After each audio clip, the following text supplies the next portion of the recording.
So far, we've got 149 participants. So we've got about 180 who have registered with us today. So we'll be waiting for the rest to come. I'll be allowing another 5 more minutes before we start.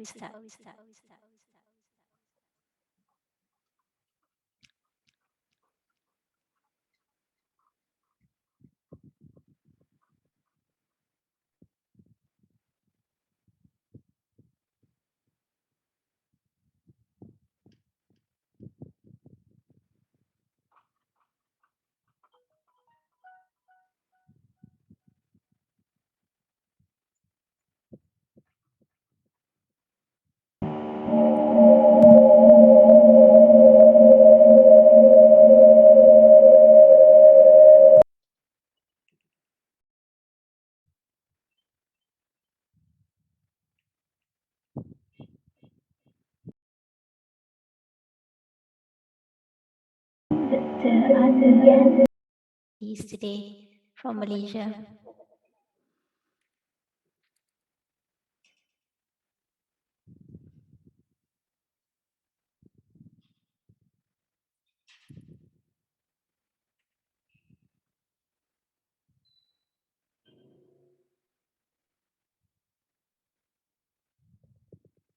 Assalamualaikum and a very good morning or good evening or perhaps good afternoon. So since all of you have been coming from all around the world, so I would like to wish you a very good day to all the speakers, panelists and delegates from Malaysia, Singapore, Taiwan, Indonesia, Arab and Vietnam. And I would like to wish thank you to each and every one of you for being here with us today. So it's already 5:05 and we are very pleased to be able to welcome those of you who have been with us for a long time, as well as those who are new to the Laryngology Network or group. Yeah. So today marks our 15th annual Laryngology and Phonosurgery workshop, and we are proud to be able to host it on a virtual platform in the form of webinar with all of you.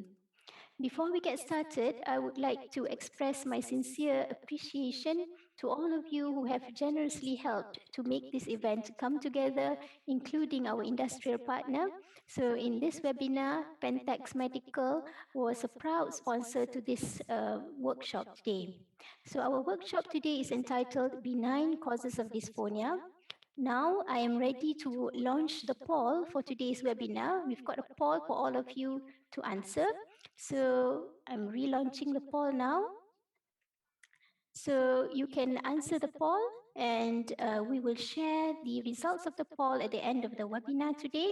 And I hope we can have participation from all of the participants to answer the poll questions. They are very simple questions for you to answer. So all the delegates are welcome to key in the response. And after this, I am going to show a short video from our industrial partner, which is Pentax Medical, on the latest V-video technology.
There you go.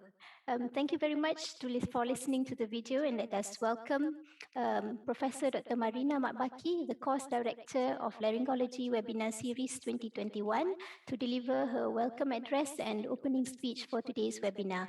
The floor is yours, Prof. Marina. Thank you, Professor Mawada. Is it possible for me to share the screen? Yes. Okay, thank you so much. Bismillahirrahmanirrahim. Assalamualaikum warahmatullahi wabarakatuh, and very good day to everyone. This welcome address will be a short one, inshallah. All right, so I would like to welcome everyone, all participants from Malaysia as well as abroad. Thank you for participating in this laryngology webinar.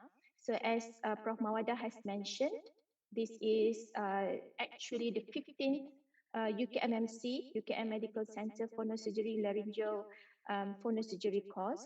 But because of the COVID pandemic, we have to convert it to laryngology webinar series. However, I think for this one, the lectures are longer and will be more in detail because we would have 4 sessions, and each session we will be discussing different kind of themes. So, and I would like to welcome and thank all the distinguished faculty members. I would say their name and from where they're from, just briefly, because the moderator would introduce them further and in detail before each talk. So first is Professor Dr. Tuan Zheng Fang from yeah. Professor Dr. Tuan Zheng Fang from Linkou Jianggung Memorial Taiwan Hospital. Assistant Professor Dr. Bias Prasad from MWH Medical Specialist Center, Singapore. Assistant Professor Dr. Thomas Carroll from Brigham and Women's Hospital, Harvard Medical School of the United States of America. Dr. David Lau, Gleneagles Medical Center from Singapore. Dr. Fauzia Fardiza from Cipto Mangunkusumo, Universitas Indonesia. Professor Dr. Abdullah Sani from Avicenna Women's Children's Specialist Hospital, and he is still our visiting professor of UKM Medical Center. Professor Abdullah Sani is the founder of Laryngeal and Phonosurgery course. He is my teacher and teacher to many people, and I call him Master Yoda. And Dr. Naris Timan, Satya Murthy from Hospital Kuala Lumpur, who is a cardiothoracic surgeon, will be sharing with us in other session. Professor Dr. Muhammad Zulkifli Abu Bakar from University Malaya Medical Center, Kuala Lumpur. Professor Dr. Masani Mansur from University Technology Mara, Sungai Buloh. And Associate Professor Dr. Mawada Azman, who is also the course coordinator of the laryngology webinar. She's the backbone of this webinar. Dr. Nik Fariza Husna Nik Hassan from University Science Malaysia Medical Center, Kelantan. And Madam Nosharina Muhammad Zawawi, who is the speech language pathologist awaiting for her PhD to complete. So, and as I have mentioned, we are going to have 4 sessions, and I hope everyone would put in the diary quickly the date and the time, because it's slightly different from one to another one. And for today, the theme is on benign causes of dysphonia. Professor Mawada will brief, and this is specially sponsored by Pentax Medical. So I just showing you our previous year of laryngeal and phonosurgery workshop, which we cannot do it today because of COVID pandemic, but we would be able probably do just cadaveric dissection whenever the COVID pandemic is over and when many people will be vaccinated in Malaysia. And this is the picture. And before I end the welcome address, thank you for all the sponsors. Pentax Medical, Stos, Umi Surgical, ISMED, and SIS Healthcare. And today, the main sponsor is Pentax Medical. I think with that, thank you so much. I give the floor back to Professor Mawada. Thank you, Professor Marina. So, as we have briefed in the pamphlets of the webinar today, we'll be starting off the webinar with three talks by our three distinguished speakers. And then we are going to have case discussions as well as question and answer sessions with the participants.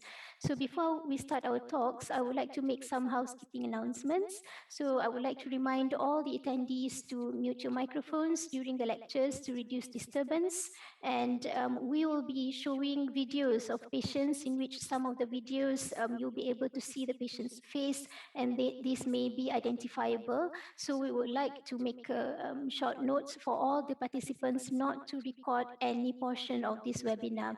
Should you need any of the recordings of the webinar, you may write an email to us, and we are more than happy to provide it to you screen recordings of the webinar in which the videos of the patients are edited out. So if the participants have any questions or comments to make, please drop them at the question and answer box below. It is located at the lower portion of the Zoom button there. Please do not put them at the chat box. I won't be able to see the questions.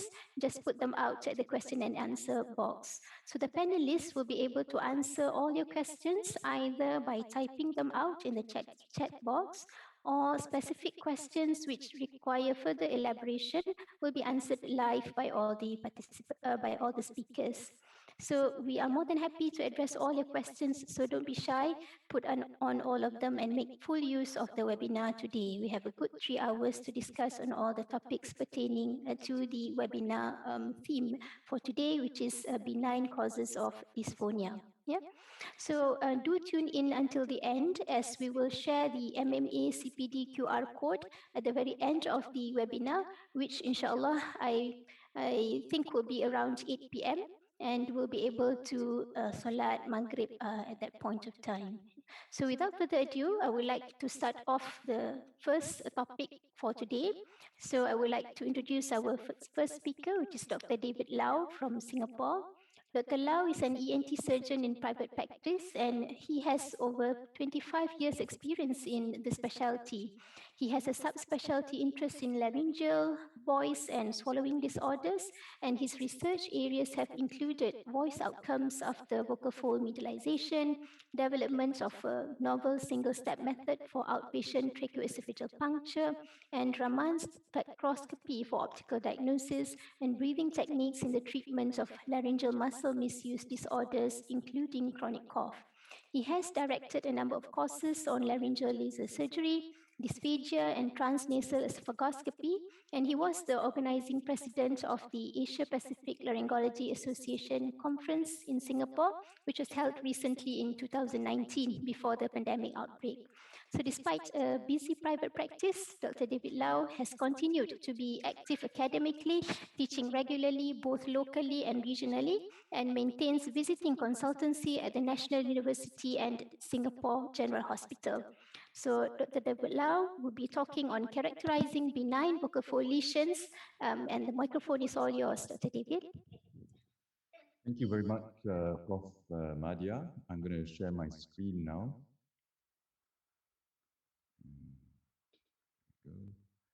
Okay, are we able to see everything? Yep.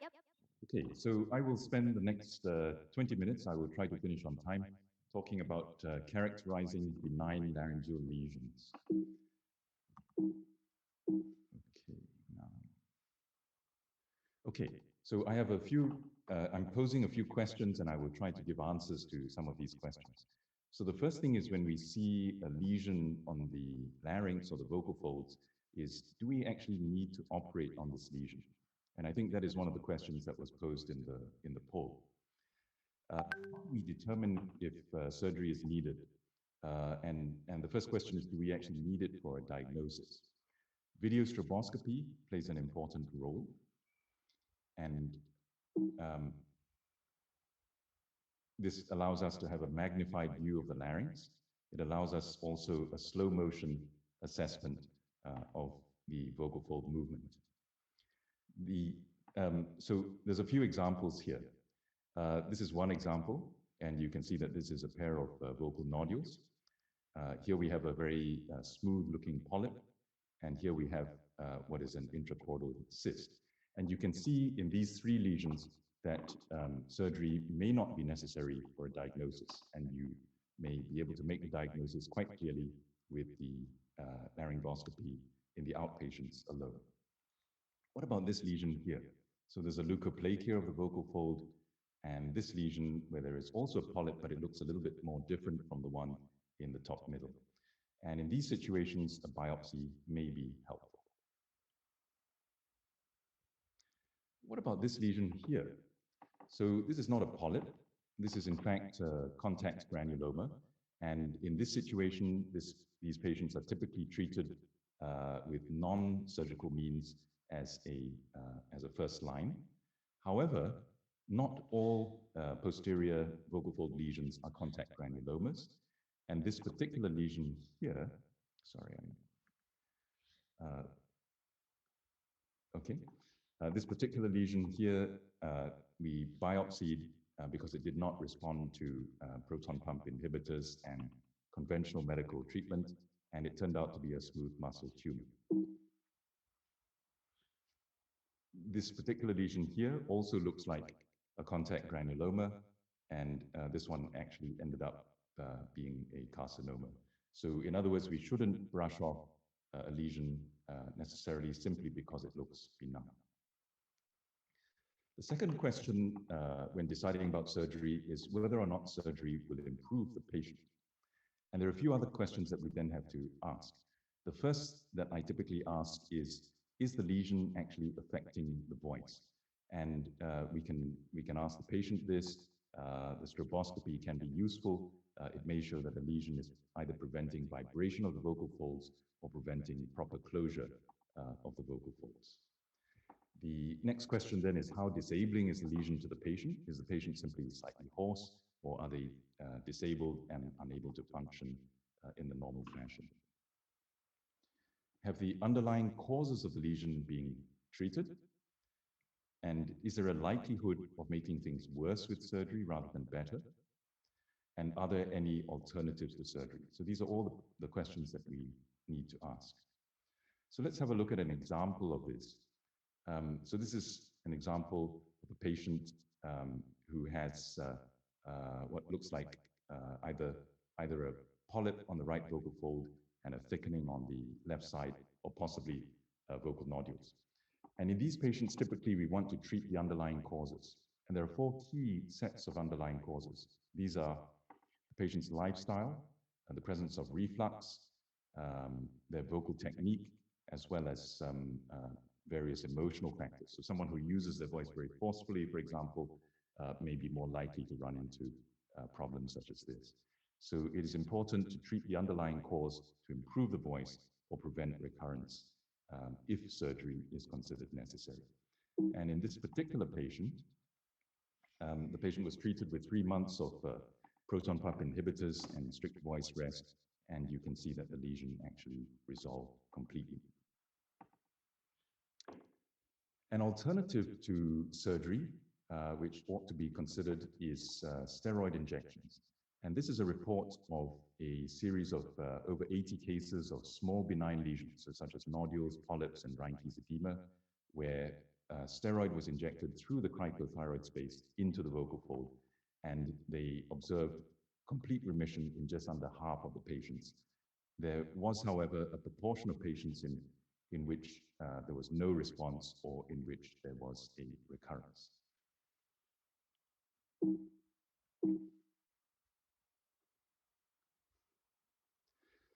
So the next question then is, what modality of surgery should be used? Should we use cold instruments, or should we use the laser to carry out the surgery?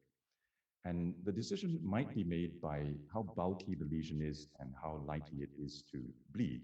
So one example is respiratory papillomas. Now you can see from this picture here, if we try to excise these with cold instruments, bleeding is very likely, and an accurate surgery may be quite difficult to perform. So in this situation, the laser was used. Another example where the laser is very helpful is patients with contact granuloma. So this is a patient with a left-sided contact granuloma.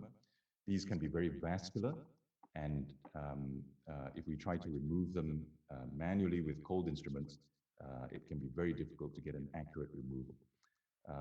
When we use the laser, you can see in the picture on the right that the base is nicely defined and cleanly removed. The post-op care for these patients becomes very important because there is a high recurrence rate.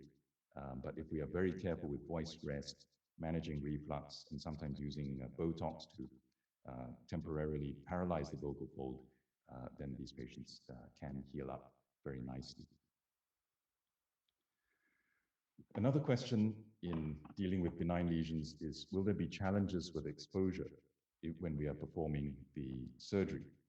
And what we want to look at is, we want to look at the patient's mouth, we want to look at their chin, and we want to look at their neck. If they have a very crowded oropharynx, they have a small chin, and they have a thick neck, then we have to be prepared for a difficult surgical access, particularly to the anterior commissure. We need to work with our anesthetist, bearing in mind that the space in the larynx is narrow, we are sharing the airway, and we should use small diameter endotracheal tubes or jet ventilation. We need to choose an appropriate laryngoscope.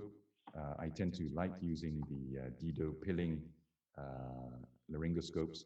So we have one that is suitable for laser surgery, one that can be used with cold instruments, which doesn't have an extra suction port. And we have a special small bore scope for anterior commissure lesions. The Lindhole laryngoscope is also quite popular and gives a very nice wide access. I find personally in Asian patients that it can be very difficult to get a nice, easy access to the vocal folds.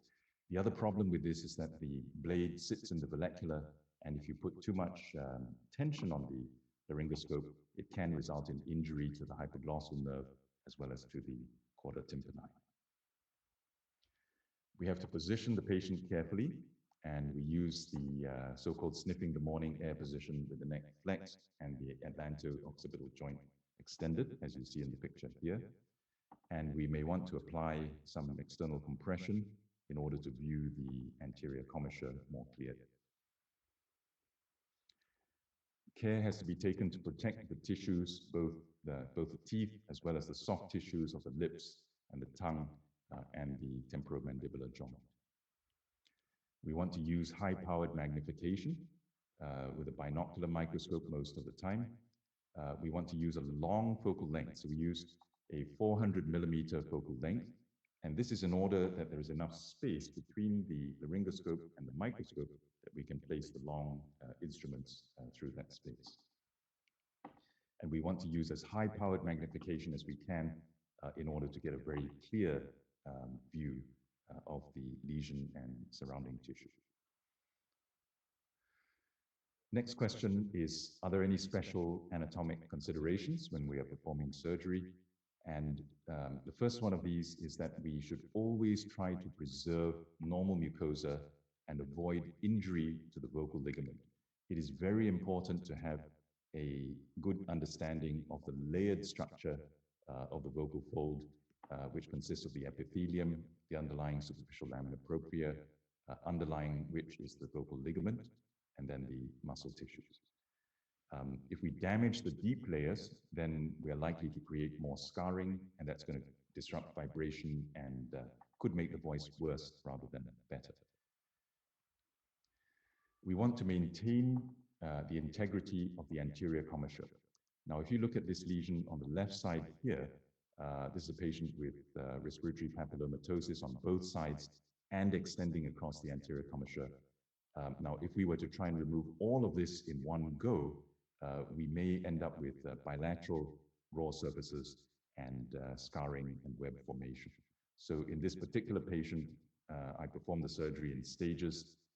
So one side was performed, a few weeks was given to allow this to heal up, and then the opposite side was operated on. And this was the final result. If we are not judicious with our protection of the anterior commissure, we can end up with anterior web formation, and this can be a very serious problem for the patient and can be very difficult to correct. Next question. What surgical approach should we use and for which lesion? So we'll have a look at a couple of examples here. So the first lesion is a vocal polyp. You can see in the little video on the left side, vocal polyp on the left vocal fold. And it seems to be impairing the vibration of the vocal fold, and the patient complains of hoarseness. This particular patient was a teacher. And if you look at the section here, essentially what we do is we want to remove the polyp without extending the incision into the deep layers. In other words, we keep the incision within the superficial lamina propria and the epithelium. This is an example of a polyp here, and you can see that there's a fairly significant blood vessel feeding the polyp. And after excision, it should look something like that. And you can see, so this is immediately after excision intraoperatively. You can see that only a small amount of mucosa has been removed and the feeding vessel has been cauterized. This is another polyp of the mid-vocal fold, and after excision, immediately after excision, you can see there's a small amount of missing epithelium, but otherwise the vocal fold looks fairly normal. One technique that is important in order to preserve the deep layers is to avoid excessive traction on the lesion or polyp when we are doing the excision. So if you look at the top picture, if we don't put too much traction, then we end up with a smooth mucosa. If we put an excessive traction and we excise it, we could end up with a divot or a dip in the vocal fold. Another technique is to use subepithelial infiltration, and what this does is it distends the superficial lamina propria, it lifts the epithelium off the vocal ligament, and it helps with incision and dissection, and it reduces the risk of injury to the vocal ligament. Typically, we'll inject something like normal saline, and we only need a small amount, less than half a mil. The second type of lesion is vocal cyst.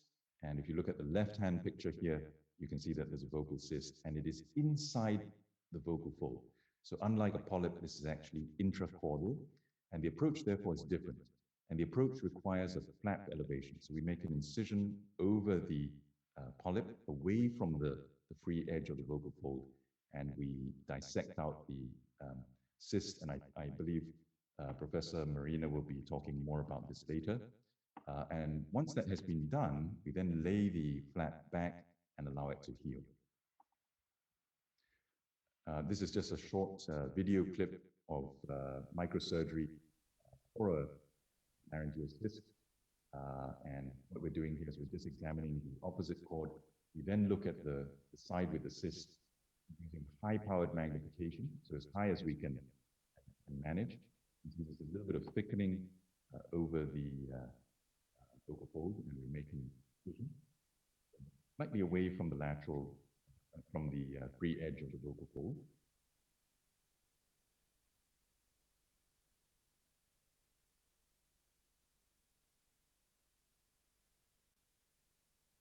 And then we gently retract the mucosa, and you can see that the cyst is lying underneath. We free up the attachments. In this case, we're able to actually grasp the whole cyst and dissect it out. Larger cysts, more dissection may be required. We then might want to trim off any excess tissue, any loose tissue.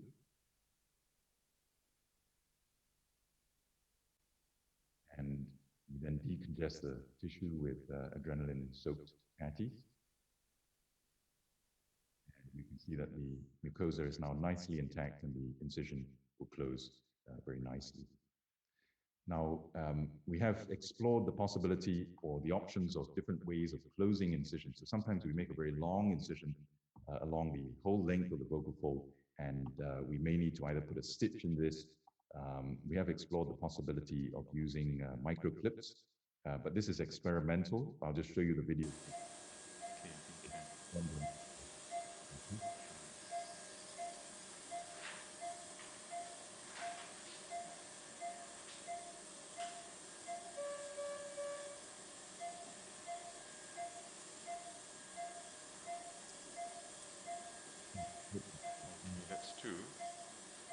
Okay.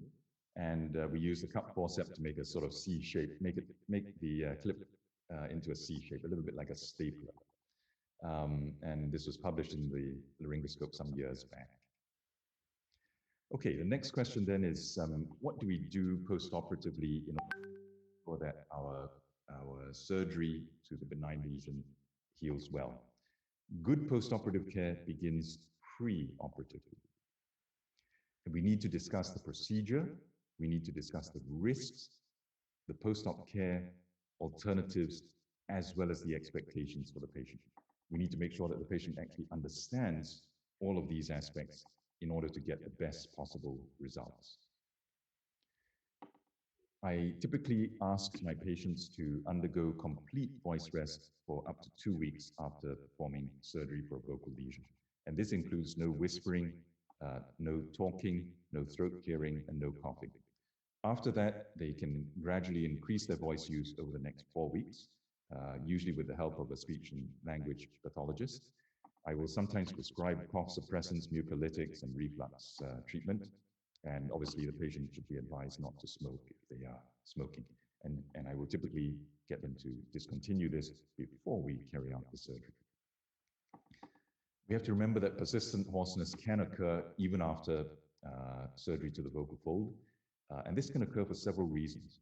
We may be carrying out inadequate surgery, so there may be residual pathology.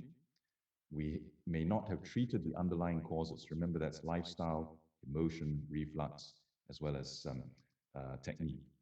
And this can result in recurrent pathology even after doing a perfect surgery.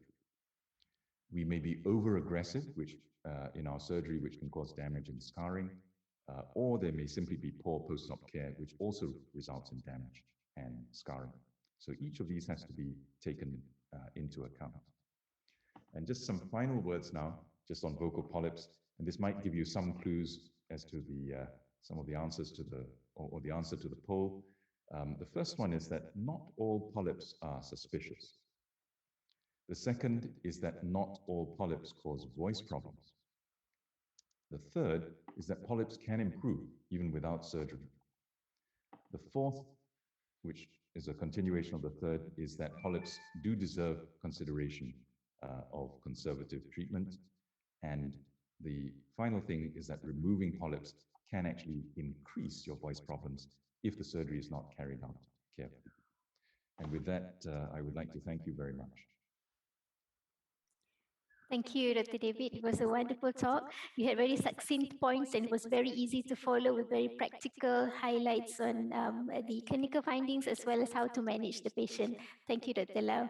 So our next speaker is Dr. Abdullah Sani. Dr. Abdullah Sani is a professor and senior consultant of otorhinolaryngology and head and neck surgery, teacher to most of us here, and he obtained FRCS Edinburgh in the year 1990 and Masters of Surgery in Otorhinolaryngology and Head and Neck Surgery in 1991. With 30 years experience in otorhinolaryngology and head and neck surgery, he has contributed to various clinical researches, and his area of interest are snoring, sleep apnea, laryngeal and voice disorders, as well as laser surgery for laryngeal lesions. So he has spoken in numerous conferences and has about 34 local and international publications. So Professor Abdullah Sani will be talking on functional voice disorders, and the floor is all yours, Prof. Thank you very much. My voice okay? Mawada? Okay, thank you. So I've been given the task of speaking on functional voice disorders. What are functional voice disorders? Now, these are voice disorders that occur with no obvious anatomical or neurological abnormalities of the vocal cords. Typically, the following are included in this group: muscle tension dysphonias, bubophonia, conversion disorders, paradoxical vocal cord movement, presbyphonia, spasmodic dysphonia, and essential voice tremors. We will go through these topics one by one. Why are these important? These are important because there is a need for the disease to be recognized, diagnosed, and properly treated. We need the existence of speech therapists, and we need to know which one in which disease process we need our procedure, our Botox, and in which disease process the speech therapist plays a primary role. Their greatest strength, of course, is the time they spend with the patients, and they have so much time with the patients. I wish I had more time. Now, coming to the first topic, muscle tension dysphonia, MTD. This is characterized by hyperadduction or the false chords when the patient speak. There is hoarseness, which is worse on prolonged use and typically worse in the afternoon rather than in the morning. There is pain, and it's probably the only voice condition when there is pain on speaking. And this pain is caused by strained muscles in the neck. Obviously, they are relieved by voice rest, and there is usually an underlying disease pathology that brings about muscle tension dysphonia. Now, the treatment is you must address the underlying disease, and then we refer the case to speech therapy. In the treatment of reflux, do not waste time on antacids and so on. Just go straight to proton pump inhibitors. Speech therapy will only have the desired effect if the patient is compliant and can understand and follow the instructions of the speech therapist. Now, the best treatment is voice rest and a change in the occupation to one that demands lighter vocal duties. Now, it's easier said than done, but this is what is needed. Many of my patients with MTD are teachers, and you can't tell them to stop teaching and get into another profession. They get better when they pension and when they stop teaching. I mean, they stop working and pension. The voice gets better. The teacher's voice gets better when there is a break, a school break. Okay. Now some will take forever to get better. In other words, they don't get better. Okay. Now I would like to share with you the first patient with MTD. Now this patient is, if you play the video. Saya tinggal di kampung bersama nenek. Kuat lagi. Ayah dan emak tinggal di bandar.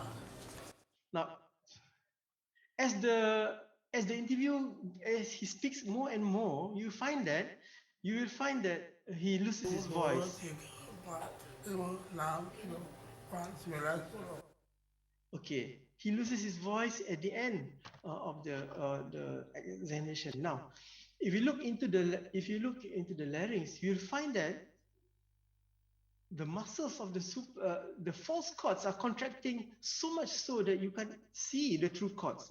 The true chords are hidden below the false chord. And in this extreme case, even the muscles above the false chords are contracting. So there is a huge squeeze of the larynx. And you can now understand, if you look at this, you can now understand why the patient has pain. With all this squeezing of the larynx, there will be pain. That is the extreme form. I wish to show you the one that the normal form that you see in your clinics. This is subtle. You can in the second patient, the more typical patient with muscle tension dysphonia, you will see the chords. You can see the chords. But again, I draw your attention to the false chord. If you pay attention to the false chords are actively contracting when the patient's phonate. This is the telltale signs that the patient has muscle tension dysphonia. The other thing, the telltale signs, please look at the arytenoids. If you look at the arytenoids, you'll find they are inflamed. And this is another telltale signs that they have reflux. Right. Now, the next one is pubophonia. The next topic is pubophonia. This occurs in adult males. Now, the adult male voice is supposed to break at adolescence, and you get the typical mature male voice. But these poor patients do not break their voice, and this causes an embarrassment for them when they speak in public. There is still not enough awareness amongst doctors on this condition, and in fact, we just have a doctor who has pubophonia, and he doesn't realize that he has pubophonia. The treatment is by speech therapy. This is an example of a patient with pubophonia. He's already, in the middle age and still has When this the problem. sunlight strikes raindrops in the air, they act like prism and form a rainbow. A rainbow is a division of white light into many beautiful colors. So his speech is broken up by this pubophonic voice. This is partially treated. I must. It's not a fresh case. It's partially treated. He was treated before. He has recovered from it, but the thing recurs in him. He forgets how to speak normally. Okay. Now, but that is very typical of. These take the shape of a long round arch with its path high above and its two ends apparently beyond the horizon. So I hope from now everybody recognizes pubophonia. The second case is also pubophonia, but you will notice that he is partially treated and he has more normal voice than the first patient. When the sunlight strikes the raindrop in the air, they act like a prism and form a rainbow. Like the voice? A rainbow is a division of apparently beyond the horizon. Okay, stop. Count 1 to 10. 1, 2, 3, 4, 5, 6, 7, 8, 9, 10. Again. 1, 2, 3, 4. So he starts his sentence with the pubophonic voice and then he goes back to normal voice. Okay, the treatment, I repeat, the treatment is speech therapy. The next group is conversion disorders. This is psychiatric problem. There is a disorder of the voice, and it's caused by a conscious or unconscious desire for gain. Okay, it is that is the abnormal voice that they have is an advantage for the patient. It is a cheating voice disorder. They cheat everyone with their voice disorder. The treatment is by speech therapy because they have all the time to work out the underlying problem that the patients have. Now, this secondary school girl, he was assaulted in class. And he was strangulated. In fact, he was strangulated in class and by her classmates. And because of the strangulation, she developed hoarseness. And then she found out, to her advantage, the hoarseness, with her hoarseness, she was able to control the class. She was able to exert authority over her classmates. And this is because the classmates have sympathy with her hoarseness. And she used this to her advantage. But of course, the parents are distressed.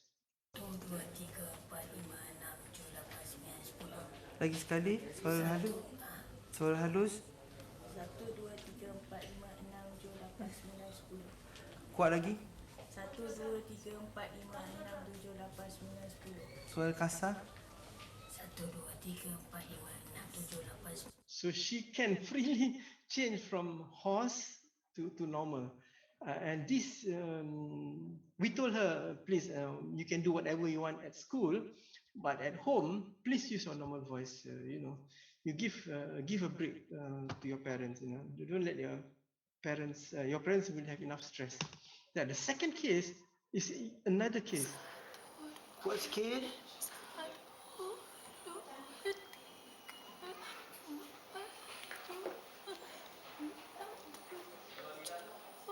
She has a true hidden cause that we don't know. I don't know what's the cause. I sent her to speech therapy, and lo and behold, a few months later, her voice has improved tremendously.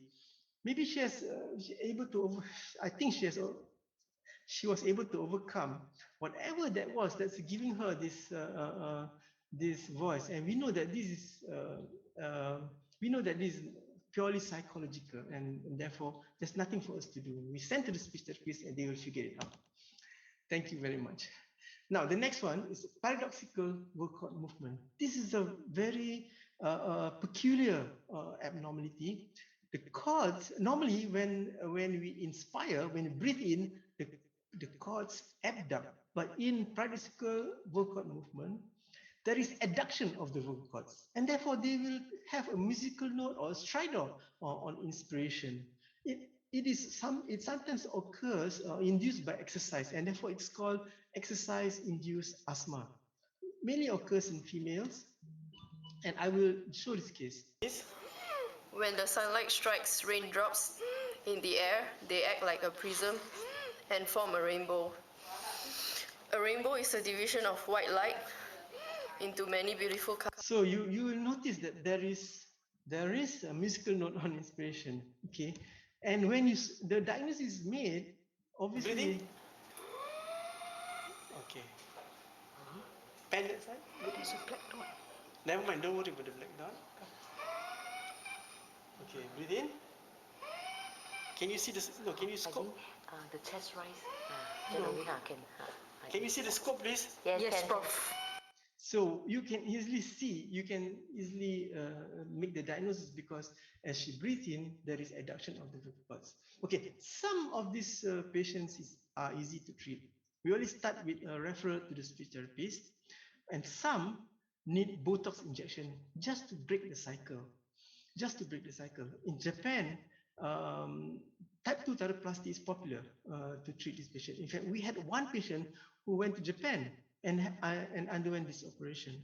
But years later, 2 or 3 years later down the line, this condition recurs and he's back with us for treatment.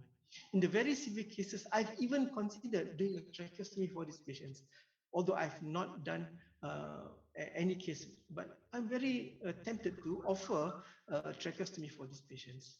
Now, the same patient, the very same patient we treated with Botox, and after Botox, the voice is hoarse, but there is no more stridor. Again, please. When the sunlight strikes raindrops in the air, they act like a prism and form a rainbow. Okay. A rainbow is a division of white light into many beautiful colors. So 1 to 10. 1, 2, 3, 4, 5. By the way, if you inject Botox to the vocal cords, you will get this hoarseness, but this hoarseness will last for 2 weeks, and then the hoarseness will disappear, and all the benefits of the Botox will kick in. Okay, so in her case, 1 injection of Botox, and she has not come back to see us. So we have broken that cycle, and she's back to normal. The next one is I like to talk about this presbyphonia. This hoarseness due to aging. It is characterized by bowing of the vocal cords on phonation. Sometimes, most of the time, we do not treat the patients. We just give them assurance that there's no bad lumps or bumps on the vocal cords. The treatment is by speech therapy, and some surgeons have suggested bilateral thyroplasty, but I have not done this. Injection mineralization may be useful and maybe a good viable option for those who really want a crystal clear voice. Now, we are going into a rare condition called oromandibular dystonia. Okay, oromandibular dystonia is divided into the jaw opening and then jaw closing variety. Now, this lady is a teacher from Pahang, and as she speaks, she closes her jaws. And you will see this. Saya masih kecil, saya tinggal di kampung bersama nenek. Ayah dan mak tinggal di bandar. Abang dan adik saya tinggal di bandar bersama ayah dan mak. Kuat? Setiap minggu saya dan nenek pergi ke rumah ayah. Jika kami tidak. Now this condition is totally involuntary, and she cannot help herself. She cannot help closing her mouth when she speaks. Now the treatment is by Botox. Well, you need to inject the masseter muscles and the pterygoids. Now the masseter is easy enough, but when it comes to pterygoids, it's very tricky to inject the pterygoids. I've seen it being done when I was in the US. Now, this patient was offered Botox injection, but she refused, and therefore she just went back to Pahang and went on with her job. Now, the opposite of jaw opening is the opposite of jaw closing is jaw opening dystonia. Now, when the patient speaks, masih kecil, Tengok atas. saya tinggal di kampung bersama nenek. Ayah dan mak tinggal di bandar. Abang dan adik saya tinggal bersama ayah dan mak. Kuat lagi.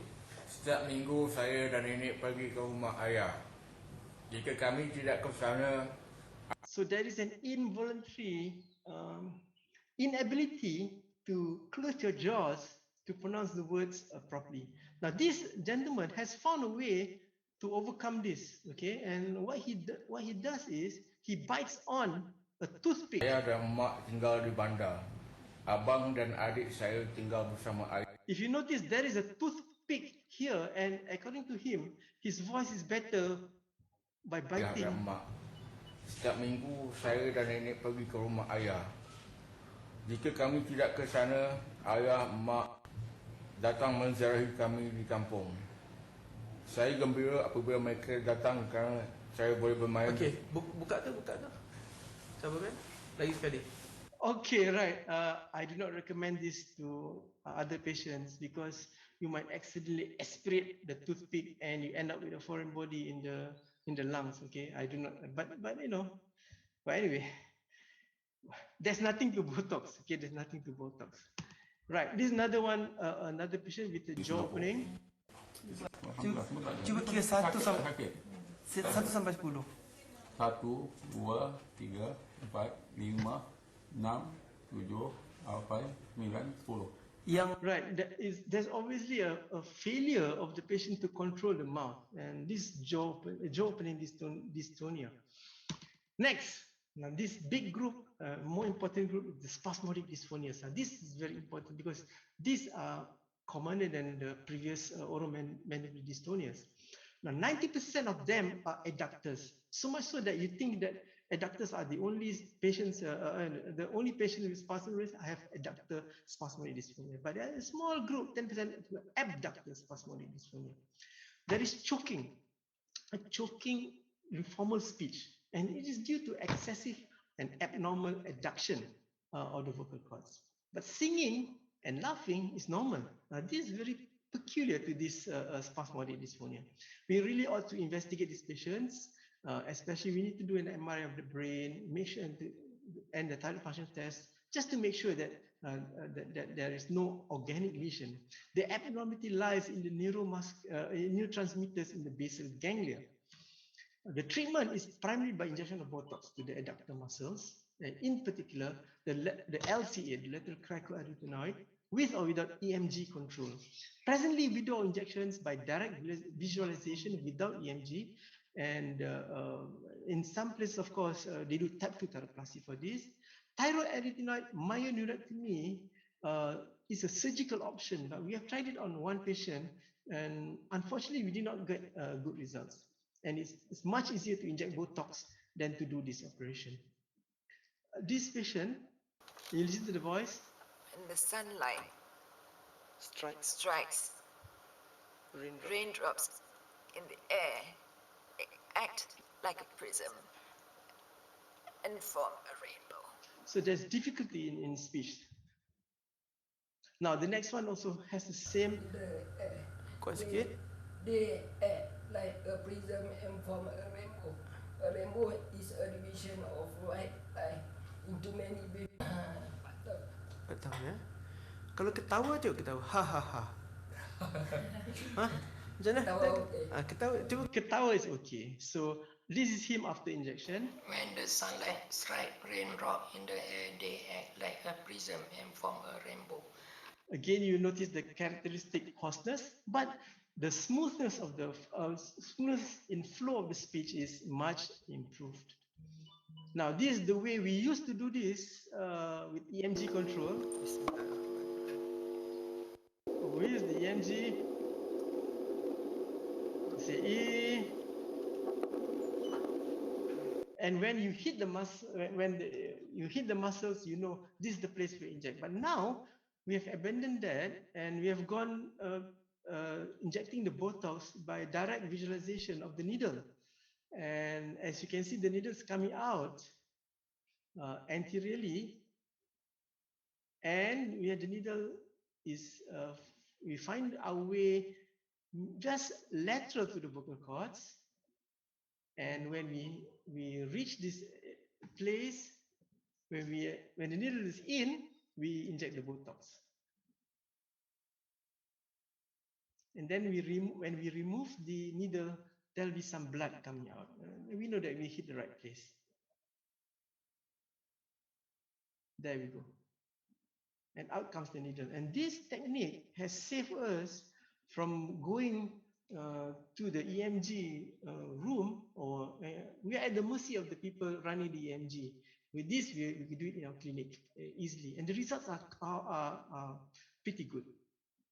Then the rarer form is, of course, the abductor spasmodic dysphonia, and the patient speaks. There is breathiness in the voice. Okay, no, but you have to be okay. Okay, tell me, where do you stay again? Okay, I stay in Tawanton And how long have you had this voice problem? Since early 2002. And tell me, what makes it worse? When I try to start to explain to people or try to talk at length, it starts to disappear. Okay. Now, I was trying to crack a joke. Disappointing, frustrating. I've lost my self-confidence, my self-esteem. Yeah. Okay, please count 1 to 10 for me, please. 1, 2, 3, 4, 5, 6, 7, 8, 9, 10. What about coming to Portugal with me? Oh, I'd love to come to Portugal with you. That would be absolutely fantastic. Dr. Liz. Okay, that is her normal voice. I was trying to crack the joke, and she became happy, and normal voice came out. This is so the change from abnormal voice to normal voice when you laugh and when you sing is typical for spasmodic dysphonia. Now, voice tremors, the essential tremors, the benign essential tremors of the voice. This is not the same as spasmodic dysphonia. Okay, they involve tremors of the supraglottis, the base of tongue, and in the severe cases, the neck muscles and other parts of the body. Maybe part of other neurological diseases. They are more resistant to Botox and may need medication such as propranolol.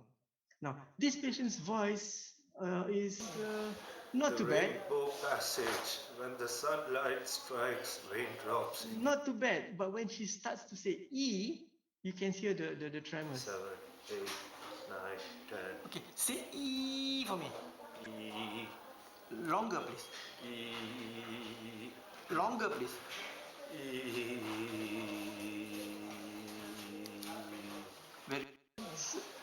So the treatments, of course, are Botox.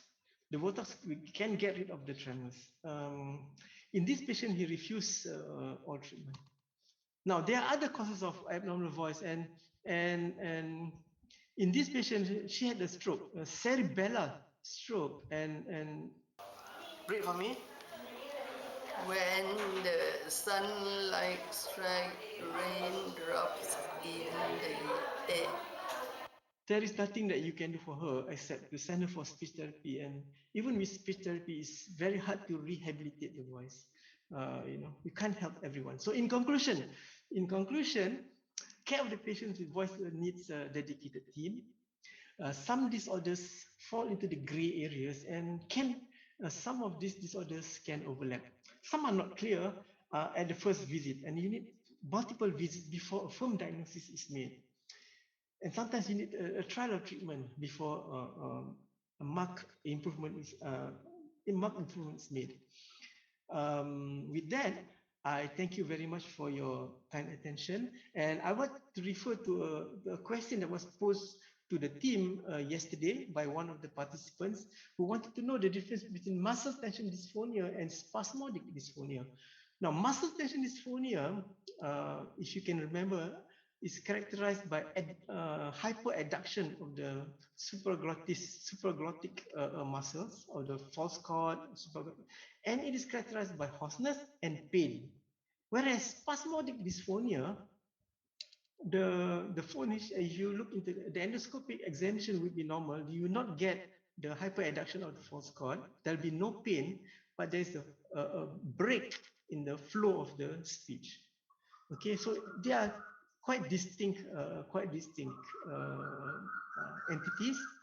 Although I do admit, sometimes what you think is spasmodic dysphonia after multiple visits, you think, okay, I think it's got mild spasmodic dysphonia, and therefore we still inject Botox, give Botox a try. Okay, with that, I thank you so much for your kind attention. Thank you so much, Prof. So always a pleasure to listen to Prof's talk. You never fail to interest us with all those mimicking of the different voices, pathological voices and speech. So our next speaker is Professor Dr. Marina Matbaki. Dr. Marina Matbaki is a professor and senior consultant of otorhinolaryngology and head and neck surgery at University Kebangsaan Malaysia, Kuala Lumpur, Malaysia. And she has 14 years experience teaching both undergraduate and postgraduate students. And Dr. Marina subspecialized in laryngology and was awarded PhD in laryngology from the University College London in November 2014. She has spoken in various national and international conferences and has over 60 publications from the Web of Science core collection.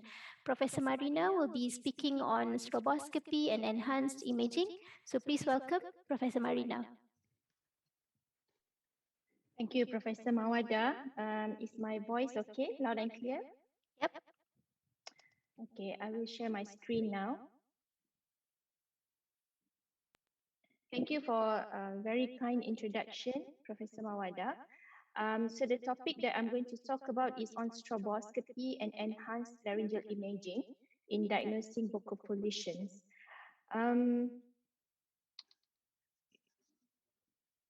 All right, so this is the building of University Kebangsaan Malaysia Medical Center. The blue color building is Biomolecular Institute, yeah, the Institute of Research, and there's another preclinical building next to it. So what are the learning objectives of this talk is number one, for us to know what are the recent advances in endoscopic imaging technologies. So we're going to talk about video laryngostroboscopy and enhanced imaging, the two things here. And number two, to understand about the principle and assessment of video laryngostroboscopy. And number three, to understand the clinical applications of the both advanced laryngeal imaging, the video stroboscopy and enhanced imaging. So the content of the lecture, first I will briefly talk about protocol of voice assessment, basic protocol. What is the basic principle of stroboscopy and enhanced imaging? And number three, how do you assess stroboscopic findings? And I would show 2 or 3 case demonstrations that may help us to understand more about the use of this technology. So for basic protocol of voice assessment, it is important for us to assess the voice subjectively and objectively because it helps in treatment effect monitoring. It also helps in surgeons when they want to communicate about certain patients, and it will allow for meta-analysis later on when we want to compare results of different surgical intervention or different treatment. In Philip de Joncker et al. Had published a guideline on what is considered as basic voice assessment in patients with voice disorder. And these are the voice evaluation. I just briefly mentioned one by one. Number one is voice specific patient self-reporting outcome, which the one popular is voice handicap index by Clark Rosen. This is patient answering questionnaire and assessing how much the voice disorder affect their life. Number two is voice perceptual evaluation. This is done by ourselves, otorhinolaryngologists, speech language pathologists, and the common scale that we use is the one that introduced by Hirano. We call this GRBAS, G for grade, R for roughness, B for breathiness, A for asthenia, and S for strain. Next is an aerodynamic analysis, and the cheapest and the easiest way is by measuring the maximum phonation time. And another one is objective analysis. This is optional, but if you want to publish your results, it is better for you to have this, the computer-based analysis of the voice. And what we're going to focus on today is on video laryngostroboscopy, which it allows us to examine the vibratory characteristics of the mucosal wave of the phonetic vocal fold. So just to share with you, maybe you want to check this out. We have published the Malaysian version of the voice handicap index. Whoever wants to use in the clinic formulation, you can access this, published in Journal of Voice. And the maximum phonation time, the normative value for the Malaysian and for the Asian as well as the correlation between the maximum phonation time and the body mass index. Now, we're going to focus on the laryngostroboscopy and enhanced imaging. So first of all, what is stroboscope? It is an instrument that makes cyclically moving object to appear slow moving or static. So stroboscope consists lamp that can produce flashes of light on the moving object. The timing and frequency of light is adjusted according to the frequency of the moving object. In 1878, Ortel pioneered the use of stroboscope in laryngology. So in other words, stroboscope is not just in laryngology, but has been used in other fields as well. This video, I got it from the YouTube to demonstrate how the flashes of light make this like a fan can be seen as slow motion. So when the fan is played, so when it is very fast, you wouldn't be able to see the blade.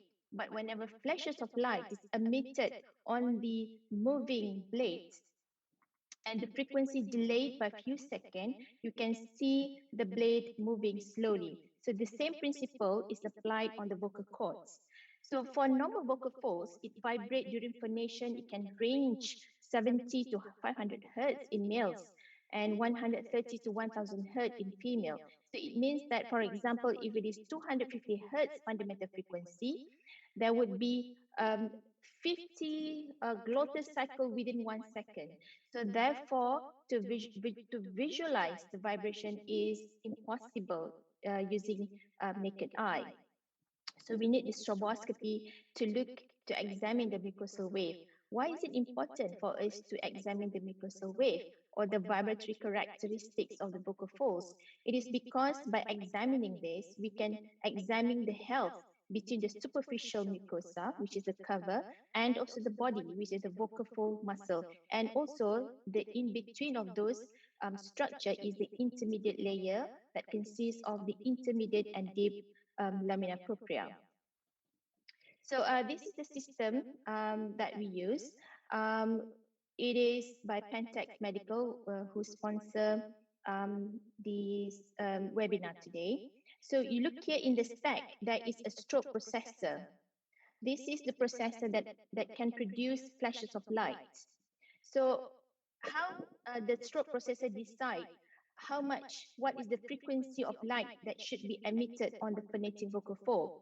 So it can be informed, the laryngeal strobe processor is informed about the frequency of patient's voice using the microphone and pitch tracking. So therefore, when we perform stroboscopic examination, it is important to put the microphone at the neck of the patient. Therefore, the frequency of the patient's voice will be emitted informed to the laryngeal stroboscope processor. Therefore, the flashes of light is decided. So in a strobe processor, you can see the frequency of the patient's voice here. Now, just now I talked about video stroboscopy. Now I'm going to touch a little bit on enhanced imaging technique. And later on, I'll show you how these two can be merged together. So the recent advances in endoscopic imaging technologies consist of high resolution and digital chromoendoscopy, which are primarily available in two systems. So this is a technology that can enhance lesions and vessels of the larynx and vocal fold. So first, one system is called pre-process system, which is popular is NBI, narrowband imaging, in which in this system, the white light, certain wavelength is narrowed. So the wavelength is shortened, mainly two wavelengths, blue and green. So therefore, the penetration is different. So therefore, the mucosal lesion is enhanced and the blood vessel is enhanced. Because the bandwidth is involved blue and green light, so the image look green. The other system is called post-process system, which in this system, it doesn't narrow the bandwidth, but it modifies the white light by enhancing the contrast and make the vessels and the lesion look more prominent as seen in this picture. So this is not green and light, it's still red, but it is more enhanced. So the latest technology, the second one, which is post-process system, is called iScan, and it is an adjunct to the traditional white light. So in this technology, there are three modes of image enhancement. I'm not going to talk more detail about this, but what I want to tell you that this technology can be combined with stroboscopy whenever we examine the patient's vocal fold. This endoscopic imaging technology and video stroboscopy is a complementary tool in evaluating in early vocal fold lesions. Another thing that I want to talk about is the choice of endoscope. You can use rigid scope or you can use a video endoscope. I personally prefer video endoscope because you can bring the tip of the endoscope as close as possible to the vocal fold for the examination. And this is a system that we use. What I'm not selling the system, but I just want to make you to understand that here on this top stack, this is the white light that consists iScan as well. And the second stack, this is the stroke processor, which can be combined when we examine the patient. So you can understand the video that I'm going to show later on. So when we are talking about enhanced imaging technology, there is a proposal which give a guideline how we can use the enhanced imaging technology in examining the vascular changes and how does it help in the diagnosis of vocal fold lesions. So this is proposed by European Laryngological Society. The classification consists of type 1, 2, 3, and 4. For benign, is mainly type 1 vascular changes. 2, 3, and 4 is basically for precancerous or malignant tumors. So just briefly, I'm not going to talk detail about this. This is the view diagram that shows a normal vocal fold over here with longitudinal vessel. And once someone have lesion on the vocal fold, the vessel become perpendicular from the base. So therefore, when you scope from the top, you would see a punctate lesion or a spiral lesion, and as it becomes spiral and more bizarre, it indicates we are dealing with vocal fold malignancy. So this is an example, a patient with leukoplakia, and you can see dots from the top. This happened to be a high-grade dysplasia. And another one, patient with vocal fold mass, and you can see spiral-looking, bizarre-looking vessels that indicate this patient has malignant tumor on the vocal fold. Now we're going to talk about stroboscopy findings assessment. How do you assess stroboscopic findings? So the evaluation is primarily subjective in nature. However, there are certain tools that we can use to help us in documenting and standardizing the way we assess the vibration of the vocal folds. For example, this is stroboscopy research instrument developed and validated by Clark Rosen. Here, every time you see the phonetic, the vibration of the vocal fold, you document whether is it the mucosal wave, is it symmetrical? What is the amplitude like? Is it normal or abnormal? Is it periodic and not? Is there any non-vibrating segment? And what is the duration of closure within one glottal cycle? So when I'm talking about glottal cycle means, when talking about close, open, and close again, that is considered as one glottal cycle. So for example, someone who has 250 hertz fundamental frequency means there is 250 glottal cycle within 1 second. So there's one way we can look at the glottal cycle is by using montage in the system. Whenever you can do frame-to-frame analysis, this depict close place, open face, about 3-4 frames, and then close again. So this consists of one glottal cycle.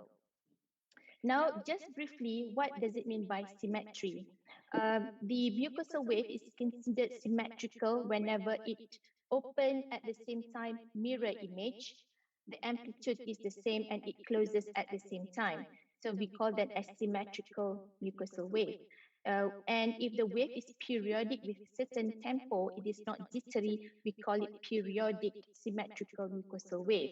And what does it mean by amplitude? Is by looking how does the mucosal wave move horizontally from the midline laterally, the excretion of the mucosal wave.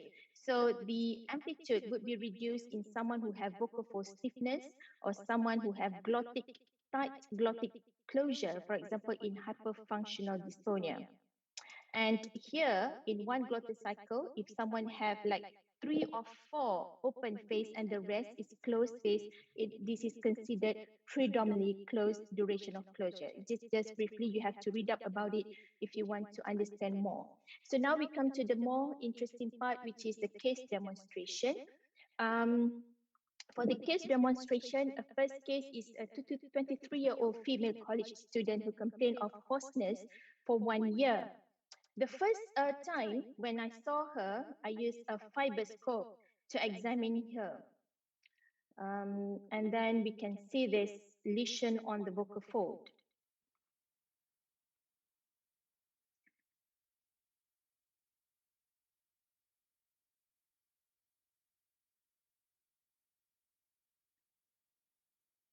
Okay, we kind of see two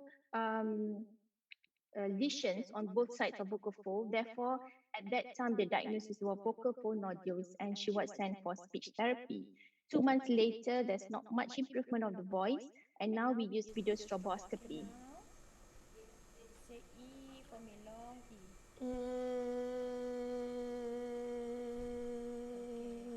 Do me a little long E.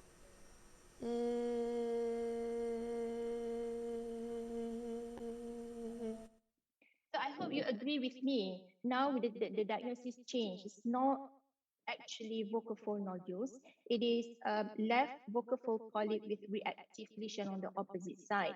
So this is a montage of glottal cycle. You can clearly see that the polyp on the left vocal fold, reactive lesion on the opposite side, and there is no complete closure. It is hourglass type of closure, and within one glottal cycle, the duration of closure is predominantly open. So that's why the patient complained of vocal fatigue. So the diagnosis changed and ELMS is offered to the patient. Another case demonstration, a young woman, non-smoker, hoarseness for 2 months. And this is the endoscopic finding.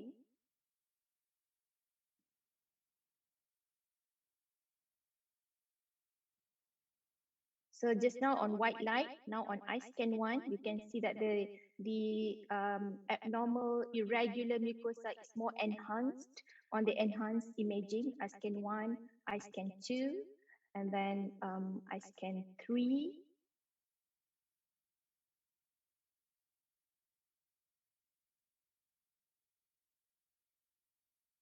And when we change the light into stroboscopic light, you can appreciate that there is no mucosal wave on the opposite, on the irregular part, on the lesion, which is on the right vocal fold, whereas the opposite vocal fold, there is mucosal wave.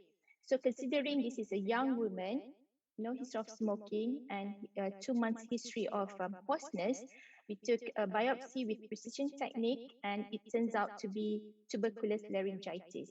And 2 months after the treatment, we can appreciate that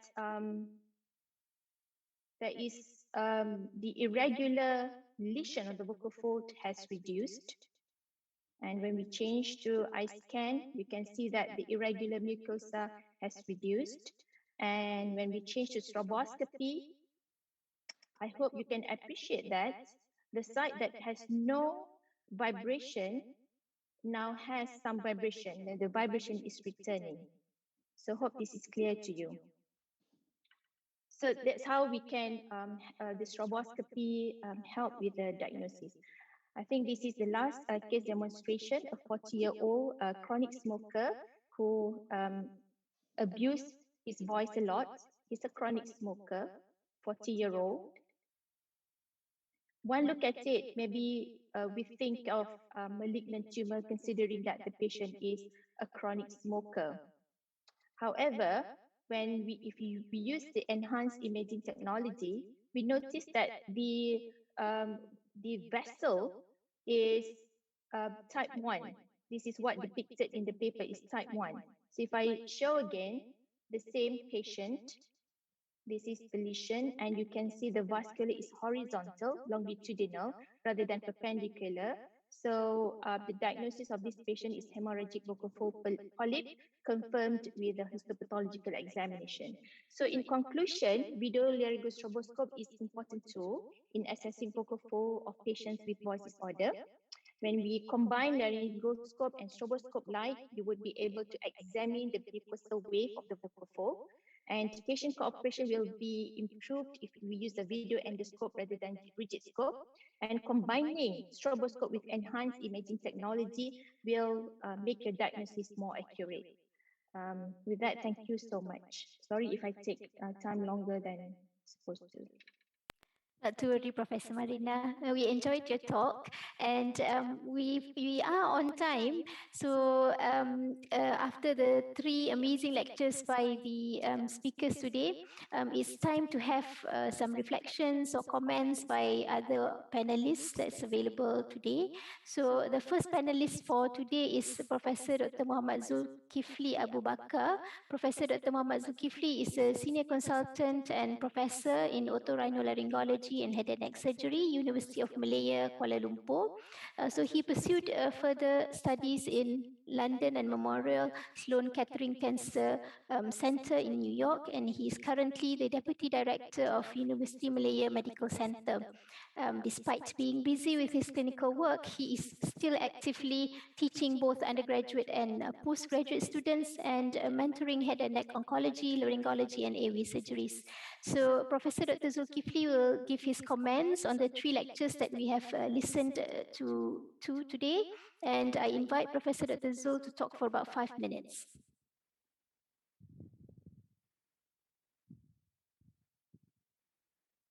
Prof. Zul, you can unmute your microphone. Sorry. Okay. Thank you very much, Prof. Mawa. Thanks again, Prof. Marina, for inviting me for this excellent webinar. Okay. We had an excellent lecture, conference lecture from Dr. David, Prof. Sani, and Prof. Marina.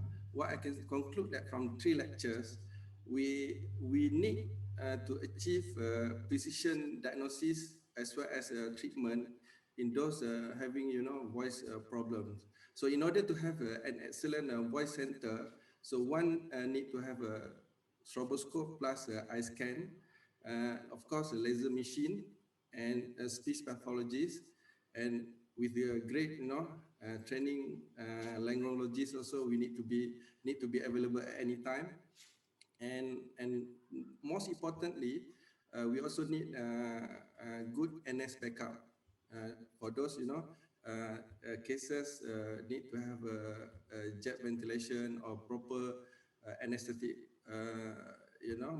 mode for any lesion need to be clear up. So this anesthetic anesthetists must well versed in terms of airway backup. So let's say, okay, you don't have all these machines, all these kind of expertise in your place. What do you have in your mind or in your area, I mean your premise, in order to continue having a service, laryngo service? However, you can't challenge all this, I mentioned just now, like what we call it stroboscope, eye scan, and laser. But in your place, if you have you don't have still waiting for the approval from management in terms of money, and this costs a lot of money. So I think at the moment what you should have video laryngoscope with autofocus. That's another tool that you can use in the clinic rather than simple flexible scope that you routinely use, because it tends to have a blurry vision and then not nice, because a lot of sometimes secretion that obscure your actual diagnosis. So if you while waiting for stroboscope eye scan, probably you need to have video flexible scope with autofocus. That's very good tool actually in the clinic. Whereas for in the OT, micro instruments, you need to have in the OT in order to remove some benign lesion, as well as to get proper diagnosis, especially in those suspicious lesions. So these are all things that I think otherwise we have a very, comprehensive lecture, then I think you can practice in your place. With that, thank you very much from my side. Thank you, Professor Zul.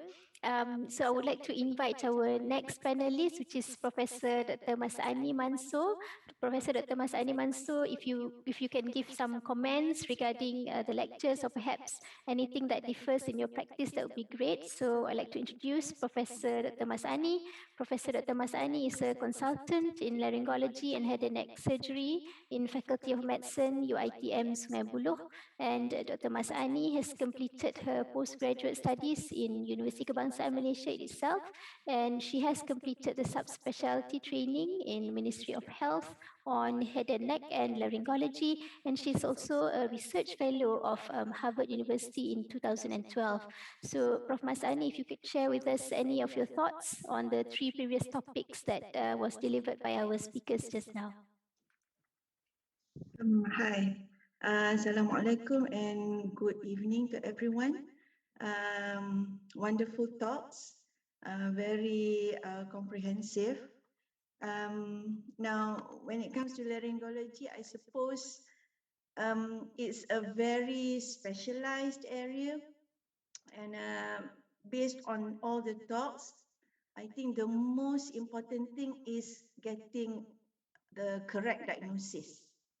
So in order to treat, the correct diagnosis has to be obtained and then followed up by treatment. So in my opinion, if we misdiagnose, we can cause permanent damage to the patient. For example, operating on a person or operating on vocal folds that are not supposed to be operated on. Which can cause scarring, and that's a big no-no in among laryngologists because it's something that is next to unrepairable. So that's my comment, and I'm sure that for all those out there who are in doubt of their diagnosis, we here more than open for them to come and ask or inquire about the cases. I'm sure we're all helpful in that way, so that no mismanagement will be done to the patient. That's all from me.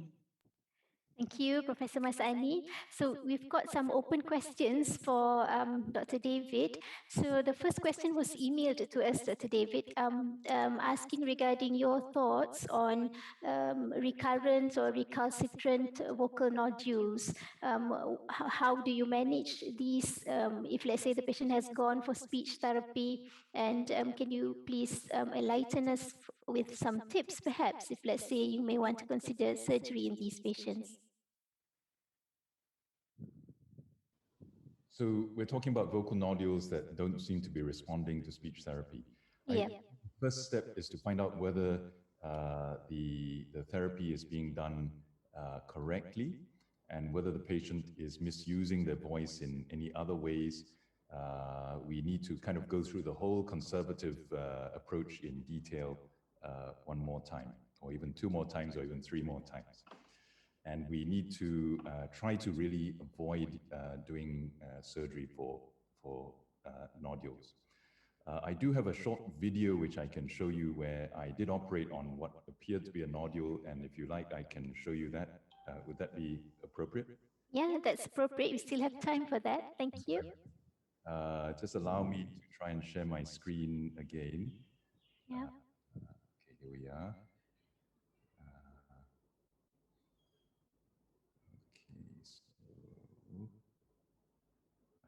Hopefully this will play. Dr. David, can you put that onto slideshow mode? Yes, I'm about to do that. Sorry, there's a lot of Zoom boxes all over my screen. So sorry about that. That's okay. I'm just rid of them. Okay, so if you look at the picture on the left again. Longer. That you you see that there is some sort of swelling of the left vocal fold here, and there is a corresponding swelling on the opposite side. So you could say that this could be bilateral vocal nodules that are rather soft looking. You could say that it is a left-sided polyp with a so-called contralateral thickening, or it could simply just be a left-sided polyp. I'll just play the rest of the... And the other important thing that you see here is that the patient is unable to close their vocal folds. So the polyp seems to be doing something that is stopping the vocal folds from coming together. So they're using it as the vibratory surface. So in this patient, this patient didn't respond to speech therapy, and I actually did surgery to do the excision. You have to be very, very careful when you're doing this surgery. You do not want to damage the deep tissues at all. I think I have a post-op.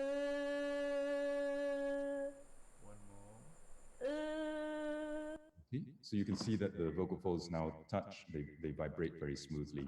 And in this situation, surgery is appropriate.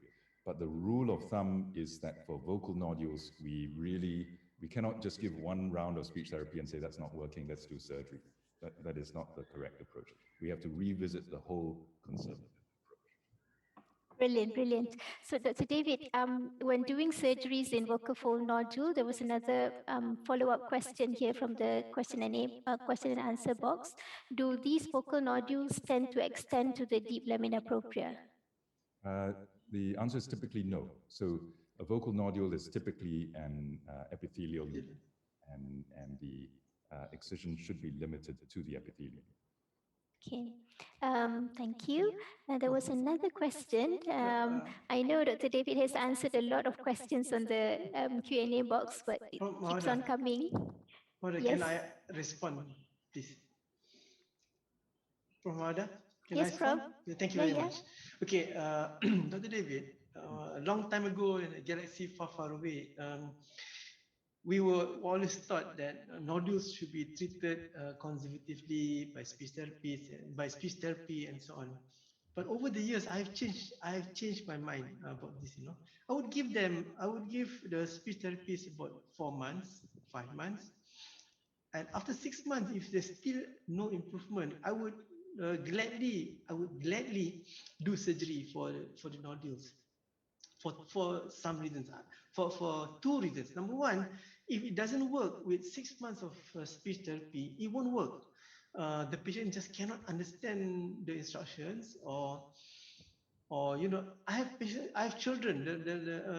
Of course, they can't understand the instructions by the speech therapy, and I would gladly operate, but you must be judicious. You must be very careful in this operation. I've done the operation, and this operation seems to break the cycle, and they get a normal voice, and then now they appreciate this is normal voice, and I must take care of this, because otherwise Prof. Sani will operate again on me. So that reinforces the fact that they must not abuse the voice. And now, personally, I'm more open to surgery for vocal nodules, much more than before. Before I used to, no, we won't do you, it's never done and all that. But now I'm more, okay, 6 months, okay, fine, let's do it. And I think maybe there's, people can try. I mean, as long as you don't damage the cords, you can try. I think, Prof. Sani, I do not disagree with performing surgery for vocal nodules, but my take-home message for the participants here, I think, is very important, particularly in children, for example. So we may have the nodules, it may break the cycle, but in kids particularly, I believe we have to be especially careful. Believe me, I'm very happy to operate on them. I think I can do a decent job. But what I'm very concerned about is the recurrence of, if the factors that cause the nodules are not dealt with correctly, then the nodules are likely to come back over time. It may be 1 year, 2 years, 3 years. We may never see the patient again, and we may think that everything is fine. But it doesn't mean that the problem has gone away. So this is just for the participants. But between you and me, I think we have the same thinking. Yep. Wish to say something about nodules as well, Prof. Mawada? May I? Yes, please. Okay, so yeah, great discussion about vocal nodules. I just want to add here is I found that many patients who come with vocal nodules, especially the youngsters, they do have chronic postnasal drip due to allergic rhinitis, which the chronic postnasal drip cause chronic laryngitis, thus predispose this patient to get vocal nodules. And I found that other than speech therapy, tell the patient about vocal hygiene and you treat intensively the allergic rhinitis, it really helps to treat the vocal nodules. And you may not have to do surgery at all in this patient. Yeah, so have to treat the underlying conditions that may be related to the vocal nodule itself. So we have another question on vocal polyps, since we've already shared just now with some vocal polyps which may respond to intensive speech therapy. So perhaps, Dr. David, would you like to share with us what kind of polyps do you think that will respond to intensive speech therapy, and which ones would rather end up with surgery? Okay, so I think that's a somewhat difficult question to answer, because we may look at the polyp and say, well, this one looks rather soft and therefore it may resolve by itself, and we give it more chance to do so. Or we may look at the polyp and say, this one looks very organized and I don't think this is going to resolve, let's do the surgery and so on. And I'm very happy to do the surgery. But it just so happens that some of the patients come along and they say, well, I say to them, I think this would benefit from surgery. Maybe we get a diagnosis, we'll cure your problem just like that. And all you have to do is 2 weeks of voice rest. And they say to me, no, I don't want to do it. Give me more time. And what do I need to do? So I tell them, look, you have to stop speaking for 2 weeks, and you have to stop clearing your throat and all of these things. And these patients go away if they actually do what you tell them to do and they manage their reflux. I have had polyps that I thought would never go away that actually went away. After 3 months, it got smaller. 6 months, it disappeared. And that is the sort of time frame that it may require. Okay, cool. So we can continue on with conservative management for about a few months, then we'll see how it goes. So we've got one participant who have raised up their hand. I would like to allow him to perhaps present his questions live. We have Dr. Lam Sai Guan. Do you want to present your question live?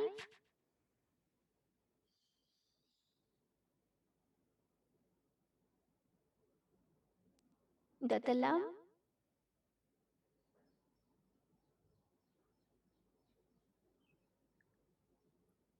All right, if Dr. Lam is not, I've permitted him to talk, but are you having problems, Dr. Lam? Okay, if there is no question from Dr. Lam, so we have another question at the chat box now. It's regarding how to differentiate soft and hard nodules, and does it affect the management? So perhaps I can pose the question to Professor Marina. Would you like to answer that? Thank you, Prof. Mawada. So how you can differentiate that if you don't have stroboscopy, by just using fiber scope probably difficult, but if you have a video endoscope like Prof. Zoe has mentioned, something like autofocus, you can see the thickness. Okay, in a hard nodule normally it is thicker, and the soft nodule is just like a bump at the middle edge, the free edge of the vocal fold.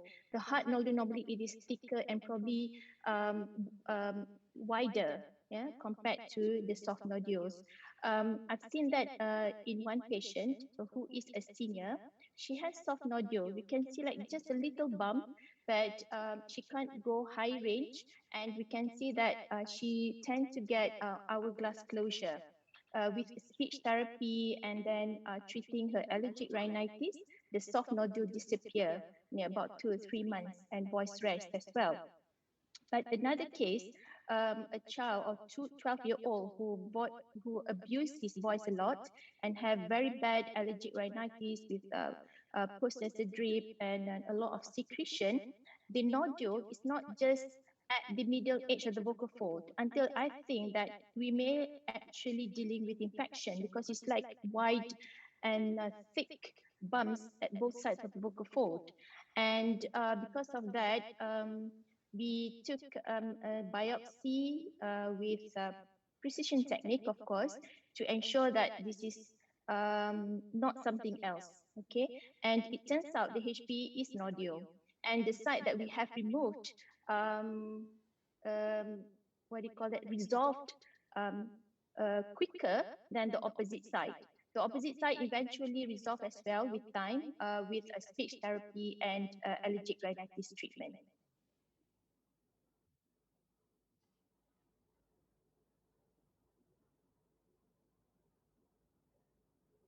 So I think in heart nodule, normally, if it is recalcitrant to speech therapy and medical measures, the answer is we have to do surgery, but with precision technique, like Dr. Lau had described, using micro instrument and high magnification, so that you respect the layers of the vocal fold. Thank you, Prof. Marina. There's another question in the Q&A box regarding in muscle tension dysphonia, how can you assess the false chord if it's in the way by stroboscopy?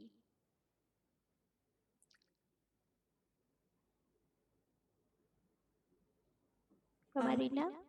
Mawa, can I add something on the hard and soft nodule? Yes, please.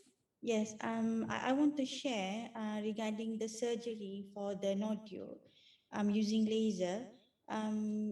During my attachment with Guri Sandu, he do this technique of missing the spot techniques.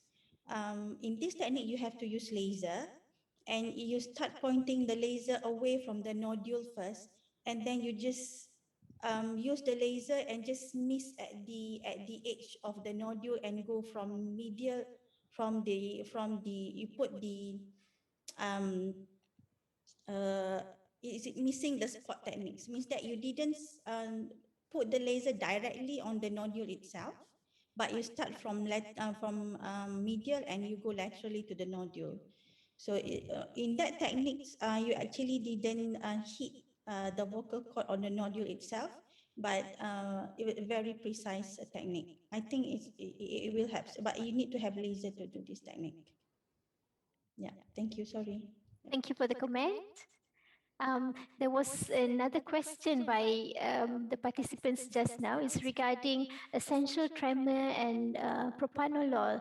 So the question was posed by a doctor from Vietnam. So if I can have any of the panelists who wish to give input on the effect of propranolol in patients with vocal tremors, you can give your input.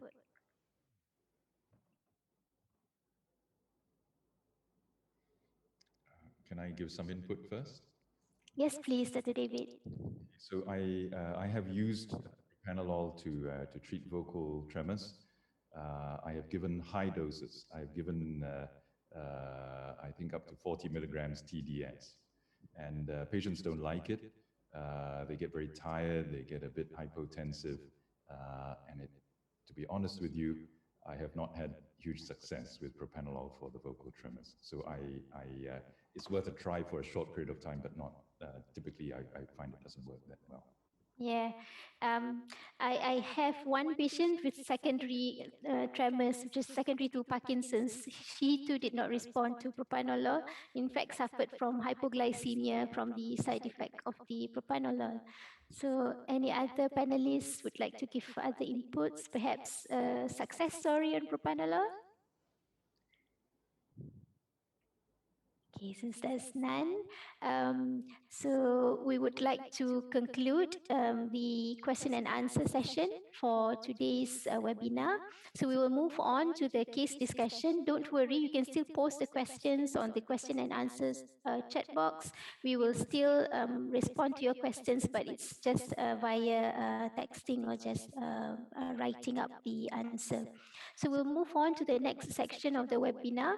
So we will do some case discussions, and today we've lined up for you 3 cases to be discussed. Let me share my screen.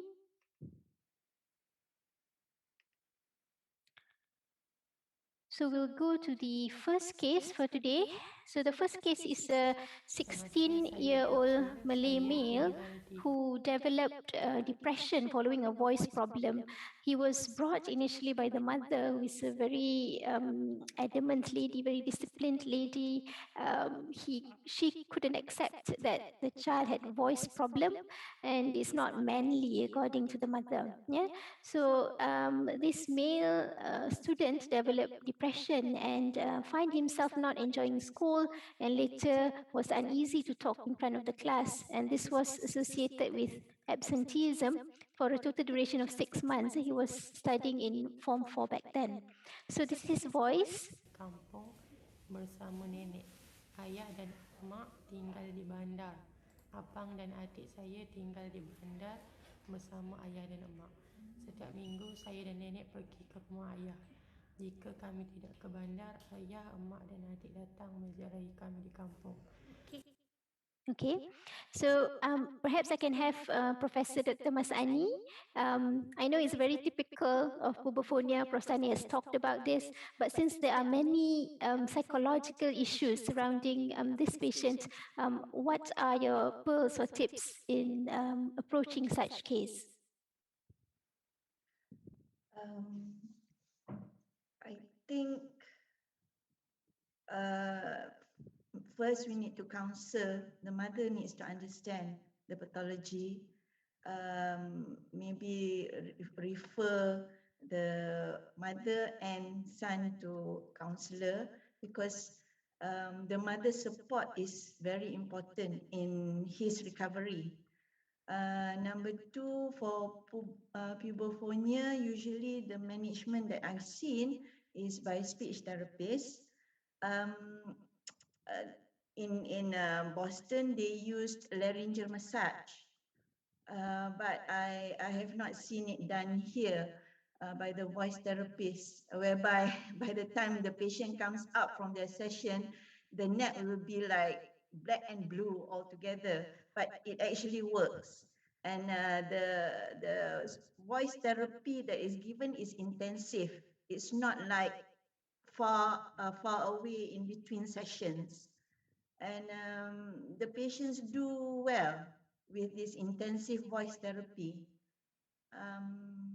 That's what I've experienced, which is a bit difficult here back in Malaysia. Yeah. That's from me.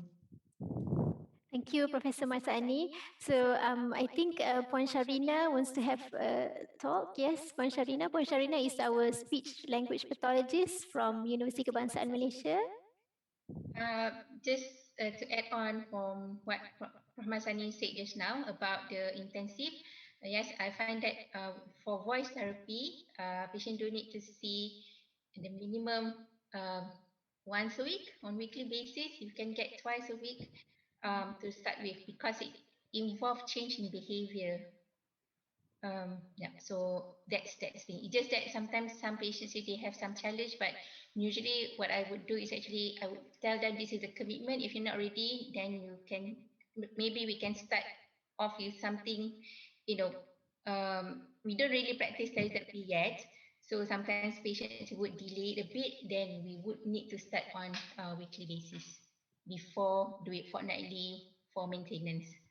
Okay, so we've listened to issues such as psychological support as well as intensive speech and voice therapies from our panelists. So in fact, these are the concerns or focuses in management that we had when we saw this patient. So in fact, on the first visit, I saw this patient during the pandemic, so that is why he's wearing his masks on, and it was difficult to find speech therapy sessions. So we had to delay our management in terms of speech therapy. So I ended up exploring the psychological issues surrounding this patient more, so that he can accept his condition more, as well as the family to be supportive of him, of his voice problems. So on the first visit, we managed the psychological problems, why he had depression. We went through all the factors with him, and on the second visit, he admits to have low mood, but apparently he thinks that it's not solely contributed by his voice problems. Apparently, he feels the pandemic itself has caused social isolation onto him, and that is why he's feeling depressed, and he's getting very mad at his family and siblings, just because he feels that it's easier for him to be alone, being socially isolated, in this pandemic situation. So this is him on the second visit. Bear in mind, I didn't do any speech therapy. I just asked him to breathe, take care of his voice hygiene, abdominal breathing, relaxation, and so forth. So you can listen to him. Semasa saya kecil, saya tinggal di kampung bersama nenek. Ayah dan emak tinggal di bandar. Abang dan adik saya tinggal di bandar bersama ayah dan emak. Setiap minggu saya dan nenek pergi ke rumah ayah. Jika kami pergi ke bandar, ayah, emak dan adik datang menziarahi kami di kampung. Saya gembira apabila mereka datang kerana saya boleh bermain bersama-sama abang dan adik. Di belakang rumah nenek ada sebatang sungai itu. Begitu juga saya, tetapi tidak boleh bermain di sungai. Dia masih kecil dan belum pandai berenang. Setiap pagi abang dan saya pergi ke sungai. Kadang-kadang kami lupa makan dan minum. Okay, so if you listen to this video, there are two parts of the video. The first paragraph, he was using his high-pitched voice, but there were some breaks of normal voice that you can listen to. That it's not really pitch locked at high pitch. Yeah? So and on the second paragraph, he now realized that he can use his male voice, but he was not too comfortable using it. So when he realized his problem, he's able to accept that he has psychological issues following these voice problems. I feel that he has adjusted to a certain extent, yeah. And then, of course, the rest of the therapy is done by the speech therapist. And I would like to pass the microphone to Puan Sharina, and she would kindly explain to us what she has did to this patient. Thank you, Prof. Mawada. This patient actually. Semasa saya kecil, sorry. It's okay. Okay, this patient came to see me last week, and from the case history, he actually already have his male voice since 2 years ago. But the reaction that he received from the mother, especially, was not motivating, was not positive enough. So he actually decided not to use. So I didn't really do much of therapy specifically to target for the pitch, but because he actually he's able to do both high and low pitch voice.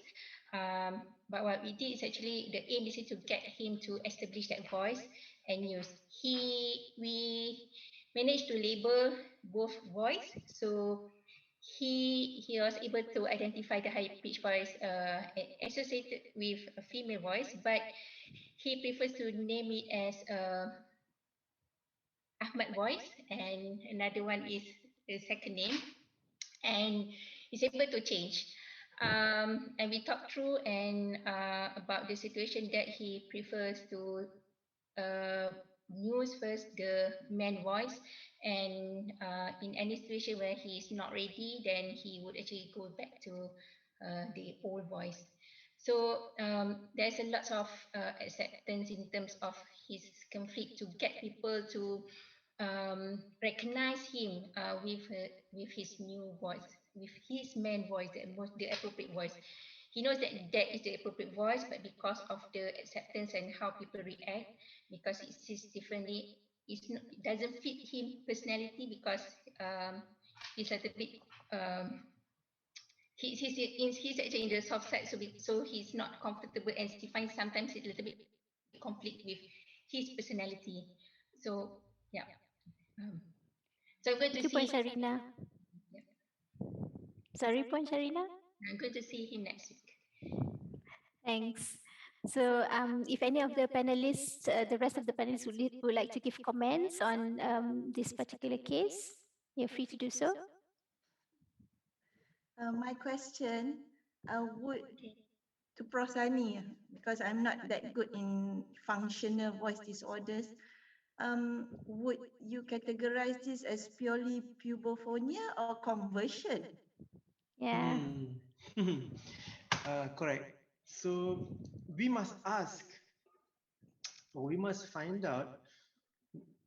It is pubophonia. Primarily, it's pubophonia, but we must ask the patient. We must find out from the patient whether does he have a gain. What does he gain more? Does he gain more by the high pitched voice, or does he gain more by the normal voice? You know, but if he gets more gain, he feels that if he gets more gain by the high pitched voice, which is not normal, then it is a conversion disorder. And if he gets and what is his wish, and then that's the real, that is what we really come down to, you know, Prof Mawa. What does he want? Does he want a high pitched voice, or does he want a low pitched voice? What does he want? He wants a high pitched voice. He's happy, and that's fine. Does he want a normal adult voice? So is what he wants. Yeah, he can be both. I mean, he can be both. He at home he wants to be high pitch. At the school he wants to be low pitch. You know, Yeah, I think there's no rules. yeah, there's no rules. He is to decide which one he wants, I think, and we should provide the avenue for him so that he's not psychologically burdened. That's my thoughts. But of course, I did some research on him and his use of voice. So he's a very active user of Instagram, and he usually posts videos of him telling about things, giving advices, and so forth. And he will use his male voice. So I know deep inside he know that the male voice is socially acceptable, and therefore he will continue to use the male voice. But he also have other things in his mind, because when it comes to singing voice, he would like the higher pitch voice compared to the male voice. So I think these are some of the issues surrounding the patient. I don't think the patient has conversational voice disorder, because the patient has nothing to gain from this. In fact, he's losing from this voice problem. May I add a comment? Yes, please, Dr. David. I have one little trick that I sometimes use, and this was described by Murray Morrison in his book in the 1980s. So he has 4 types of muscle tension dysphonia. The type 1 is when the vocal folds open at the back. The type 2 is when they press too tightly. Type 3 is when they compress anterior to posterior. Type 4 tends to fit with the conversion dysphonia. And typically what we see is that the chords are stretched and elongated, and they tend not to come together completely. So there tends to be a small gap there. And that can be one way of at least thinking about the diagnosis. Yeah. Thank you, Dr. David, for the tip. So I would like to pass the microphone to Professor Dr. Marina, who will bring us to the next case. Thank you, Prof. Mawada. Share the screen.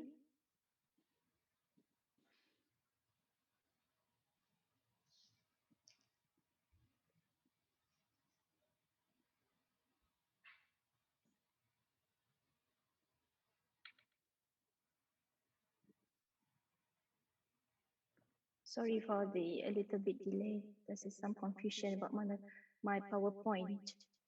Not to worry. I'm there. I'm there. I'm there. Right. Share the screen. Okay, I'm going to share a case.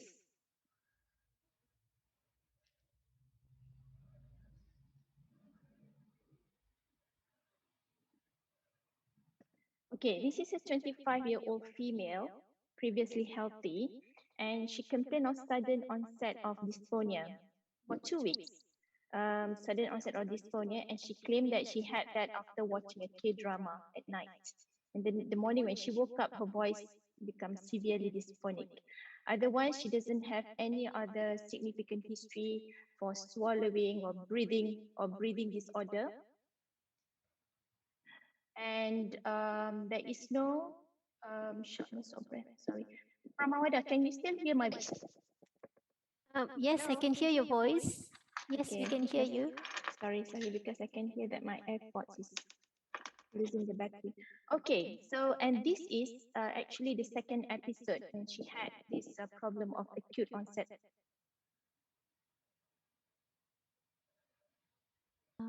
Prof, we are losing you. Yeah, you lose. Okay, hang on, yeah. Sorry, I need to remove my AirPods. And then,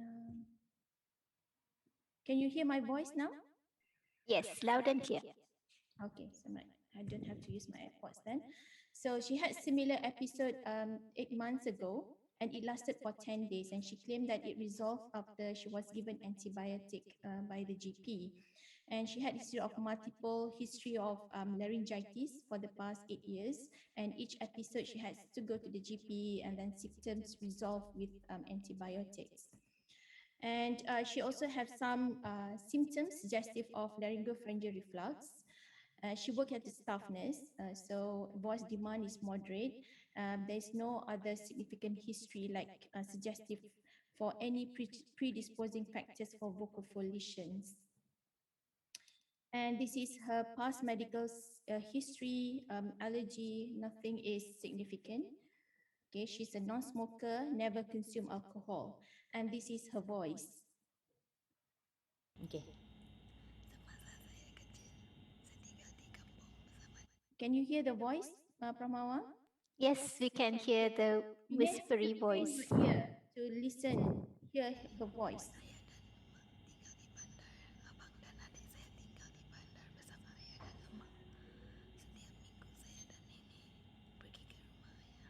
Very hard to hear her voice. I think it's like whisper type. And so if I do the voice assessment on perceptual voice evaluation, I would say overall dysphonia of grade 3 with main component of breathiness and asthenia. And her quality of life is really affected when the VHI-10 33/40, significantly high. Reflux symptom index is not significant, 7/45. Surprisingly, the maximum phonation time is not too bad, 13, it's just slightly reduced. On acoustic analysis is all the range, the fundamental frequency, jitter, shimmer, and noise to harmonic ratio. And this is a video laryngostroboscopy combination with eye scan.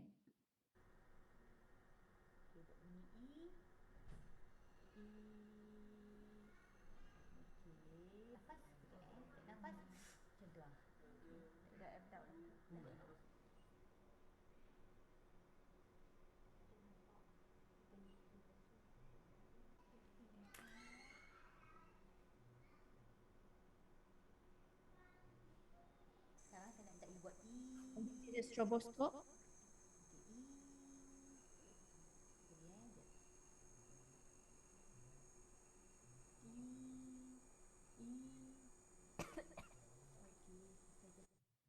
Okay, so that is her voice, voice assessment and video laryngostroboscopy. So I would like to ask opinion from the panelists. Probably from David. What do you think? What's wrong with her voice and vocal folds? And how would you manage this patient? Okay, so can you hear me? Yeah, I can. Yep, David. So my first comment is on the GRBAS score. I noticed that you put S0. I would have put S at least 2 for her. So she sounded very breathy. I agree with the breathiness of 3, yeah. But I think at the same time she was also very strained. Okay, agree. Maybe some asthenia as well, but I think she was strained. When we look at her larynx, her vocal cords look pristine, other than a small varix on the left vocal fold. Both vocal folds are mobile, so she doesn't have paralysis. And during phonation, she has what I would call a very severe type 2 muscle tension dysphonia. In other words, the cords are not just coming together, but they are getting squeezed in a sort of Y shape by the supraglottis. So I think she has a form of muscle tension dysphonia. I would ask my speech therapist to come and have a look at her and just see how amenable she might be to speech therapy as a starting point. Brilliant. Thank you, David. Very nice description of the classification of findings on the vocal fold during adduction. Prof. Sani have given lecture on functional. Do you have anything to add, Prof. Sani? No, I think this is a very difficult case, But when we have to sit down and we need to speak, we need to spend time with the patient to overcome this problem. No, I do not have anything to add. I'm sure that we need to refer to the speech therapist. I'm sure that we need to refer to the speech therapist. Okay, thank you, Professor Sani. So yeah, I agree with David. The diagnosis is muscle tension dysphonia, but I would add primary at the front because as Dr. Lau said, that the vocal fold look pristine, except there's one ectatic vessel on the left, the mid-cord of the vocal folds. And the mobility is normal, so we're not thinking of any neurological origin, the structure are all pristine, so we're thinking of primary muscle tension dysphonia. With a differential diagnosis of psychogenic dysphonia and conversion dysphonia. So probably here I want to ask Sharina, how can you differentiate between these three, the primary, MTD, psychogenic dysphonia, and conversion dysphonia? Thank you, Prof. Marina. That is a little bit tricky because muscle tension dysphonia could be the predominant features for the psychogenic, and conversion dysphonia is the extreme effect of the psychogenic. But typically, patients with conversion dysphonia, they are not sure what's happening and they might not be aware about that issues. And conversion dysphonia could be they don't have sufficient adduction for phonation, or they could have hyperadduction, but their voice can be ready and also at a high pitch typically. So in my practice, I always bear in mind there could be. So that's where the case history and also reframing what patient says actually would help. Some patient with, I work with some patient who actually very extreme, like when you say cough, they can cough perfectly, but when you say something, they will just completely aphonic. But if you change to do it like cough, for example, if I say ah, it will be aphonic, but if I say cough ah, the ah will come out. So that is a very extreme convention dysphonia. So sometimes I would avoid saying the word say or talk or imitate my speech, everything, but I would just use lots of cough until the point when they actually would realize that, hey, that is my voice.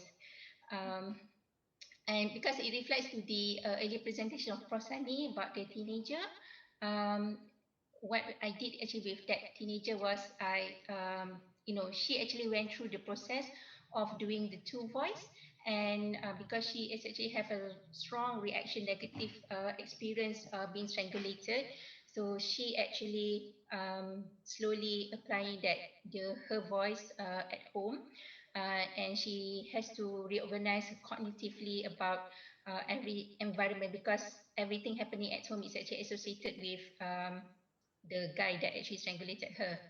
But at the end, that's where she decided that she has to use that voice, the trained voice at school, to protect herself and also her friends. But at home, she will use her normal voice.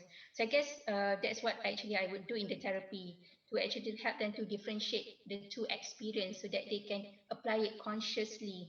When they feel that they're ready, and they can go. And at the same time, I introduce them with, make them aware about the difference in two voice, the contrast and the targeted voice. So if any time they actually turn back to the abnormal voice, they know how to come back to the targeted voice. Yeah, so that's what I would do. So what I gather here, all these are actually psychological in origin. But what Madam Sharina pointed out is in conversion dysphonia, patients do not aware that she or he has dysphonia. Like primary, is that right? They're not aware that, but people telling her, hey, what's wrong with your voice? But they're not aware that their voice is hoarse. I like in this case, she come forthcoming, saying that there's something wrong with my voice and please help me, something like that. Yeah. So yeah, this one I showed Morrison classification. David has mentioned about Morrison as well, and I think Sharina also mentioned that in psychogenic and conversion dysphonia, rather than hyperadduction of the false vocal fold, like David mentioned, is it type 2, David? The hyperadduction of the false vocal fold, like we saw in this patient. In conversion and psychogenic dysphonia, there is a gap. There's phonatory gap. Despite normal mobility, there's phonatory gap when the patient is phonating. So that probably another clue how to differentiate whether we are dealing with primary muscle tension dysphonia or is it psychogenic or conversion dysphonia. So, so Puan Sharina had mentioned about, talking to the patient, and then probably find out what is the stress and everything. So this particular patient, I refer for voice therapy to speech language pathology. And during the same sitting, when I saw the patient, I did some laryngeal manual therapy. Taught the patient on straw exercises. You may want to check that on the YouTube, on the speech language pathology papers on straw exercise. And Sharina also mentioned about cough and phonate. I tell the patient to cough and cough and and then they realize that, oh, actually I have voice by properly producing the voice and vocal hygiene. I'm going to show you this video and in the same clinic setting. I taught her how to do laryngeal manual therapy. Tak mau nak atas. Kuat turun. Saya. Lagi. Saya. Yes. Lagi turun. Lagi. Bring it down. Cakap saya. Saya. Yes. Nama saya Jessie. Nama saya Jessie. Yes. So you So the idea of laryngeal manual therapy, I'm not the expert in this, but I've seen people doing laryngeal manual therapy. The concept is you want to bring down the larynx, that is the problem in muscle tension dysphonia when the larynx is so high up and the suprahyoid and infrahyoid muscle is so tense up. So you want to relax the muscle and bring down the larynx. And by the time the patient saw the speech therapist, she got her voice already. Okay, this is her voice. Semasa saya kecil, saya tinggal di kampung bersama nenek. Ayah dan emak tinggal di bandar. Abang dan adik saya tinggal di bandar bersama ayah dan emak. Setiap minggu saya dan The voice nenek is normal, and the parameters when you compare the first visit when we saw her, the second visit, the voice handicap index improved. The maximum phonation time is about the same because actually we're not dealing with phonatory gap, and the acoustic analysis has all normalized. And this is the laryngostroboscopic findings of this patient on 2 weeks of that.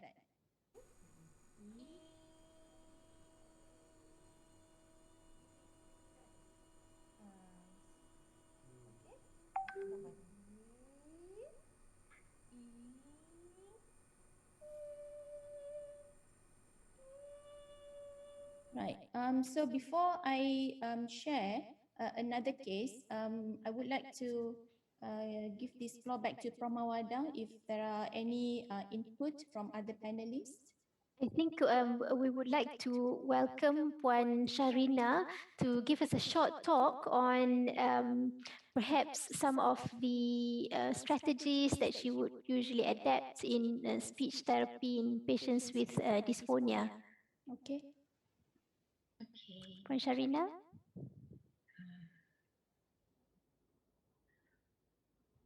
Hang on. Let me share my slide first.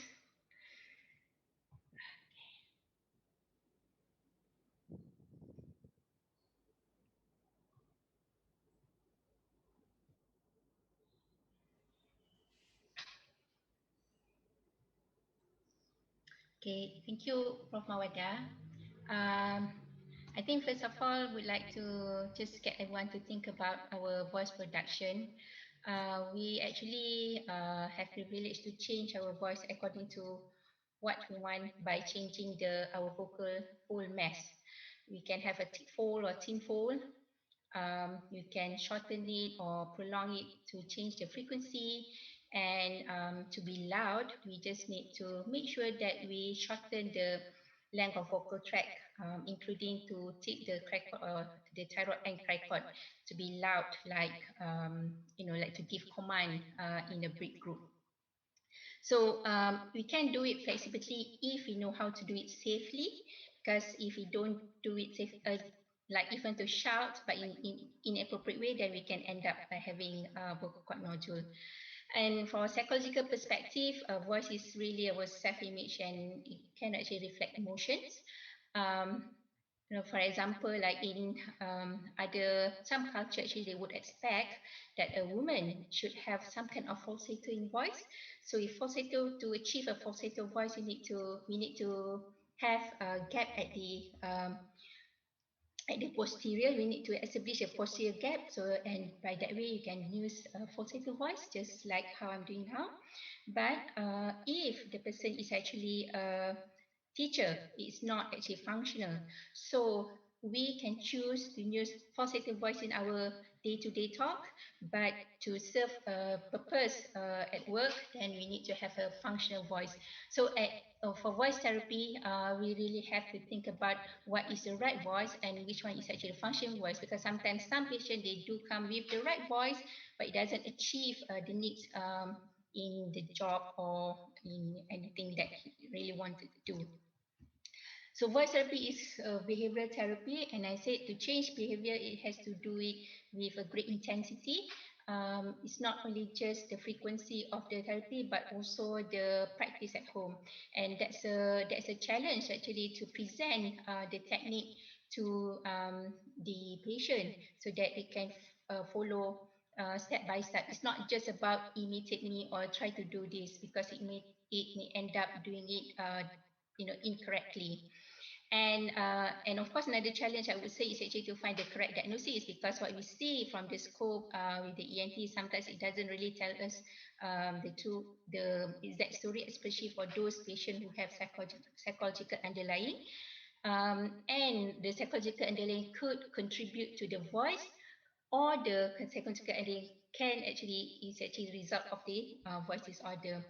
And would check about how patients should perceive the voice, and also perceive about what's happening. I had an experience where the patient has a strong thought and strong opinion that her vocal fold is actually damaged and nothing could be fixed. And even if we showed, and even I personally, and I actually showed her that this is a voice, this is a vocal fold, it's actually functioning, but the patient just said no, it's already damaged, and I can't, and because of that strong perception, I can't move the patient to another stage. And whether that patient is aware what's happening. So, and to build up awareness, that's the reason why in my approach, I actually teach them how to actually to produce that hoarseness in voice, but they produce it with voluntarily. They know what to do and how to achieve the hoarseness in voice and how to get back to the clear voice. And also look at their own therapy goal, because sometimes their goals and the therapist goal could be mismatched. And as I mentioned, the frequency of therapy. I think one of great lesson that we could learn from the pandemic is actually to incorporate the teletherapy, telerehab. But of course, that will be some administrative things that we need to look into in terms of the organization and etc. So, and I mentioned just now, it's about habit change and habit formation. So that's where patient actually, when they first start coming to the voice therapy, they are unconscious, they don't know that they are unskilled. So we make them to be consciously understand what's happening, and also train them to actually do the targeted voice. So I get them to actually to produce the disordered voice and also the targeted voice togetherly, concurrently, right? And by doing that, that's where patient actually can move to become unconsciously skilled. And along this way, that's where we would actually have some conversation with the patient. What are the stressor, what the condition that may trigger the voice problem. So the aim is actually so patient would have control in the voice, and also control in the situation.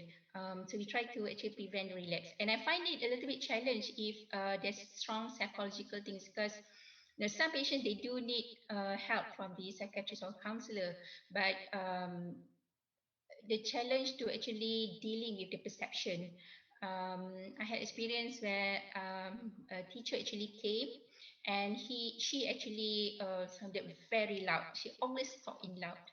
And when we go deeper, is actually she had some anger, which she actually hold behind strongly, and that's the reason why she couldn't progress with voice therapy. Because we talk about the psychiatrist and mental health help, but she actually went with a little bit hesitation. But I think after 2 or 3 sessions, then she find it useful, and that helps us also with her voice. So just a little bit comment about the pubophonic. So the idea is actually to get patient to lowering down the larynx. So we could actually achieve by using cough or even laryngeal manipulation. I actually use a lot of voice craft approach in my cases, in any cases actually. So by getting them to lowering down and establishing the targeted voice, contrast with the old voice, and to try to maintain the targeted voice. Maintenance could be challenged and could be directly, it could be easily achieved through one session, but in some patients actually they find it difficult, especially with the acceptance of people surrounding, when they have to change their self-image and also their confidence. Because sometimes some people, if they use the male voice, they get some kind of look from other people, because people are so get used with their high-pitched voice. So some patients actually they start at the maintenance rather than establishing or the previous phase of voice therapy. And I think we have comments about this teenager before, and I said this teenager actually, he really wants to use his male voice, because he actually inspired to be an ENT surgeon one day, and he know to become a prominent ENT surgeon, he has to use the right voice. Okay, so I'm sure you that he will use the male voice. It's just that he need time and some support to establish the new voice, the male voice. Okay, yeah. So for muscle tension dysphonia is also again what we call releasing the constriction, means that to get the false chords move away during phonation. And I actually use voice craft as well to do that. Some people also, like Prof. Marina said, use laryngeal manipulate massage. Sometimes for conversion, cough may help. So and also again establishing the targeted voice, like the patient also know when to use the straightened voice and when to use the release voice, and actually they know what to actually to hang on which muscle to work, and also the maintaining the targeted voice. And if I relate that with what actually Prof. Marina mentioned about the second case, this is not my case, but I wonder what actually the factor that induced, because there's actually one study in a journal when I read some patient with unidentified with psychological component could have relapsed in a voice disorder if they don't know what is actually the stressor.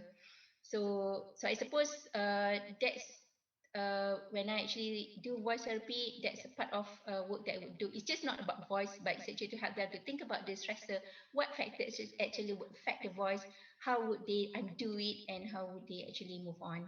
So that's the thing for these two populations. Sometimes in some people with a little bit strong psychological, then I may incorporate breathing just to get them to have a sense that they have some control about using the breathing technique. Yeah. So I suppose it's about having control in voice production as part of voice therapy. Thank you, Puan Sharina, for the points. Maybe we have some time.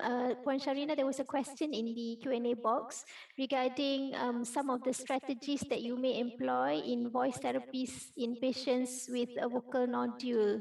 What are some of your strategies? I must say I use a lot of voice craft technique. Some people use easy onside.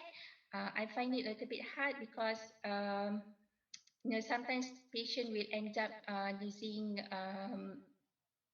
they actually tend to be a little bit hoarse and they tend to constrict their voice a bit more.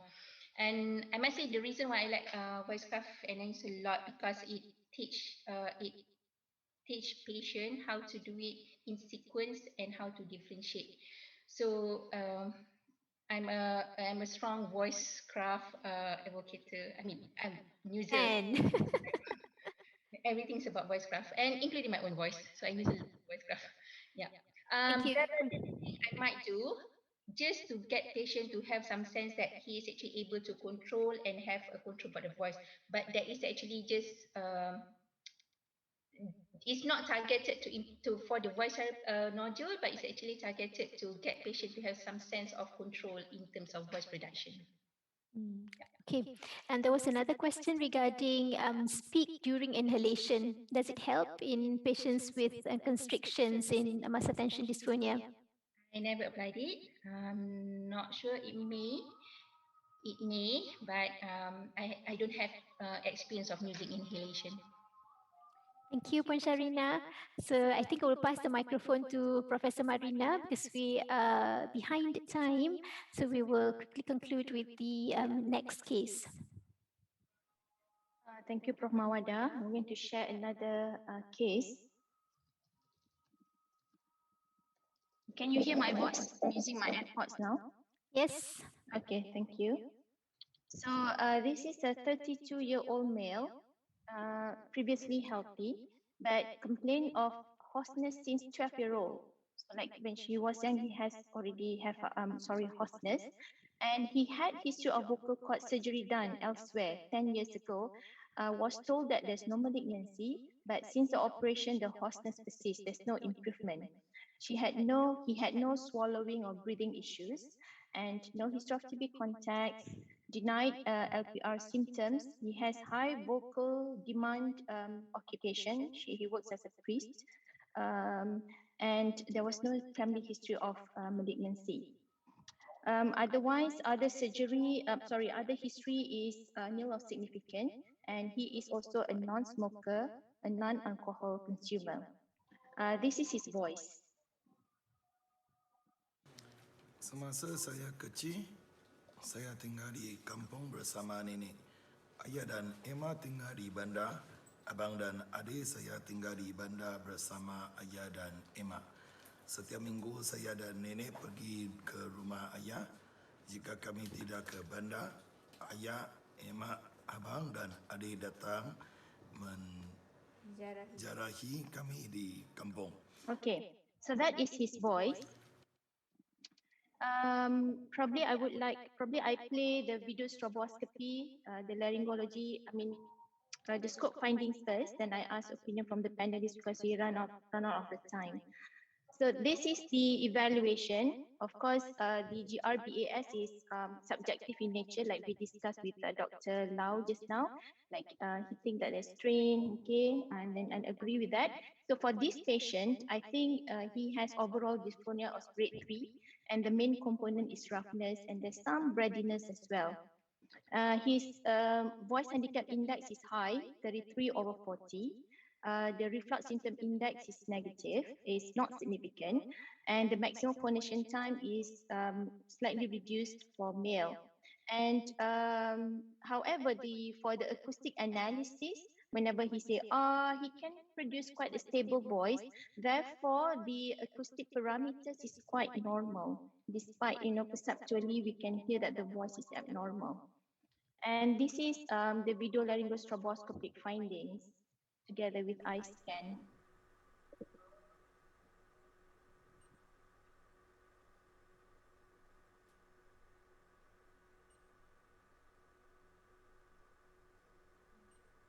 the eye scan 3. Let's close up view. You can bring the endoscope as near as possible to the vocal cord, but you must be good in your technique. That is on phonation, on white light.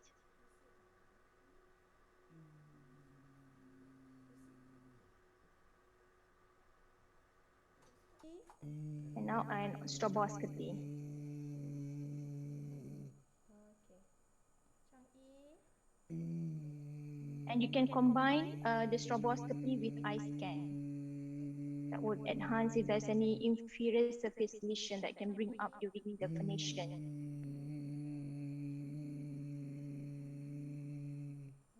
Okay, with that, I would like to ask from panelists, probably from Prof. Zul, what do you think of the patient's voice? And based on the assessment, the laryngoscopic assessment, the voice assessment, what do you think the differential diagnosis with regards to the voice problem of this patient? Yeah, thank you, Prof. Marina. I think, it seems like significant hoarseness over this patient, but from the endoscopic laryngoscope just now it showed to us, the anterior part of the right vocal fold, it seems there is a fungating mass surrounding that area, and then this mass a whitish discoloration. So I suppose one of differentials that I can say can be atypical infection like fungus or tuberculosis. One of them can be, but we cannot rule out tumor one of them as well. So yeah, and then other than that, I cannot. We need to assess further, and biopsy is the best to find out what's the exact problem on him. Okay. Thank you. Thank you, Prof. Zul. Probably I can invite David if you want to give some opinion on this. Certainly, I agree with Prof. Zul. I think, to me, that should be a carcinoma until proven otherwise. It's a leukocytic lesion of the midcord. Okay, thank you so much. So when I got this referral, that is in the mind of the ENT surgeon who referred the case to me. However, I would like to point out that when we do this examination, when white light, it looks like a pre-malignant lesion with probably hyperkeratosis. But then we can notice that he has some edema of the vocal fold as well, like probably Rinke's edema underlying it. But something that is marked when we change to stroboscopic view is the patient could close the vocal fold, could close the phonatory gap, and you can see vibration, and you can see that the mass is kind of flopping. You can appreciate that, yeah, it is flopping superiorly and inferiorly. That make me think that maybe we are dealing with telangiectatic kind of vocal polyp with some hyperkeratosis overlying it, possible. So, and so that's addition to what Prof. Zul and David had mentioned. So at this time, these are the differential diagnoses in my mind, and I agree. We have to think about pre-malignant lesion. We have to think about glottic carcinoma, like David had mentioned, and we also have to think about TB larynx. Therefore, we did some TB workup as well. But deep in my thought, when looking at stroboscopy, I think maybe we are just dealing with vocal cord polyp. So I want to show you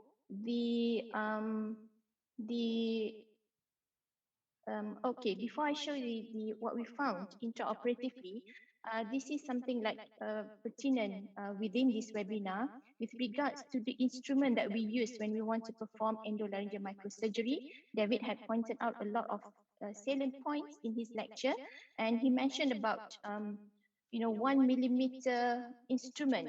Okay, so I'm going to show you this is a comparison between a big instrument and micro instrument that you should use in endolaryngeal microsurgery. The size, for example, this is a Bucheyer forceps. The size is just 1 millimeter or just more, a little bit more than 1 millimeter, whereas the other one is about 3 millimeter.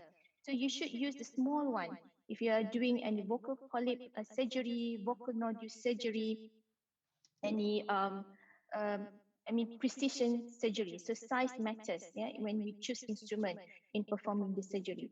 So this is the surgery, and then I would ask the panelists to comment and probably how we can improve, or maybe tips, how can we do this surgery better.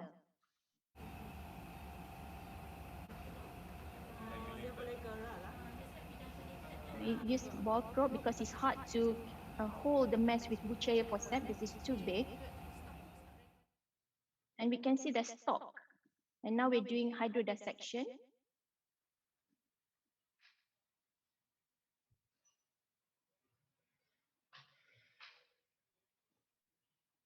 And I hope you can appreciate that during the hydrodissection, everything swell up, the superficial lamina propria, except at the stalk. It indicates that maybe that area there's already scar, because it doesn't elevate with hydrodissection. And now we are using sickle knife, pushing the mass with a laryngeal probe. Sickle knife, high magnification, like David had mentioned, high magnification so you can see the layer of the vocal cord. Now the sickle knife is just cutting the epithelium, the mucosa. And use laryngeal elevator to elevate, avoiding injuring the vocal ligament.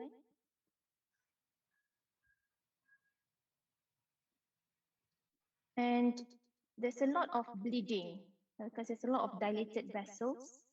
And it's important to stop the bleeding using adrenaline, patty, or ribbon gauze. Don't just cut, without knowing where you go. And now we use Upton scissors after we have determined where is the stalk and we have elevated it from the vocal ligament.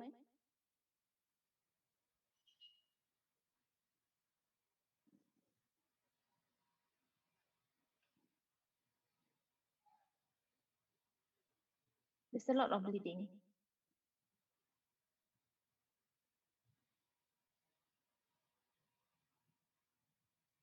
So this is another tip, you can use patty or a ribbon gauze, put on that and suck on the ribbon gauze and try to identify where the bleeding comes from and try to stop the bleeding by compression. You can see vocal ligament underneath that. Stop the bleeding.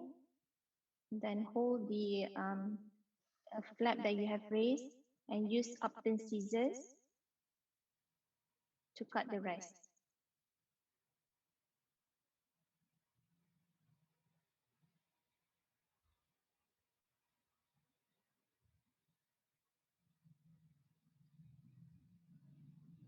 And after that, this is incidental finding, which we didn't see it on stroboscope. This patient also have mucosal breach on the opposite vocal fold. This is complete. This is mucosal breach. And just below that, he has another sulcus. And I saw a paper describing this as incomplete mucosal breach. So this patient on the opposite vocal fold, he has two breach, one complete, another one incomplete. So I was thinking that maybe the polyp that arise from the opposite vocal fold maybe started off with mucosal breach and patient abused the voice and then developed polyp on the breach. And then there's bleeding. I learned this from David. David said use monopolar only 1 watt. I stopped the bleeding using monopolar 1 watt and the bleeding stopped. Just 1 watt, just touch and go. And that is the end of surgery. Okay, so I would like to invite from the panelists, some opinion on probably ways to do this surgery better. And also, what would you do to the mucosal breach? Would you excise it intraoperatively, the same sitting, or you would just leave it alone?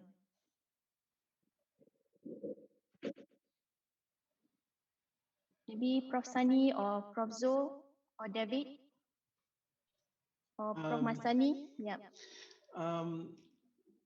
Of course, advantage of hindsight, you must look at the stroboscope. If it's possible to look at the stroboscope again, to look at the mucosal wave on the contralateral side. Now, if the mucosal waves on the contralateral side is normal, I would just leave that lesion alone, leave the lesion alone for the time being. Of course, you can't remember. If you can't remember, then it's fine. I would not touch that primarily, because but if you cut this accidentally cut higher, then you cause two opposing fresh lesions, and it's always safer to come back again if you need to be. Again, you are guided again by the stroboscopy post operation. So no, I will not do that anything to that side at this sitting. I will review the patient later and look carefully at the stroboscopic picture post operatively. If the stroboscopic picture is absolutely normal, we should leave it alone. I'm sure that this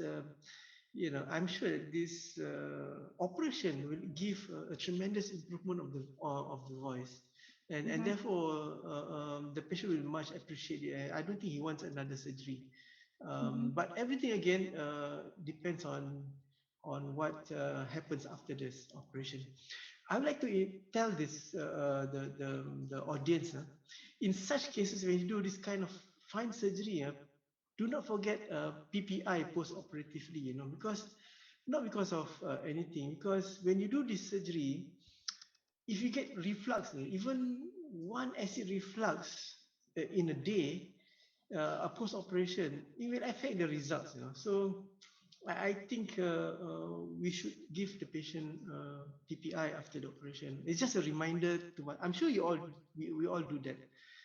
Just a reminder to the participants, if you do this kind of surgery, you're exposing this raw area in the vocal cords. You must be very careful about acid reflux.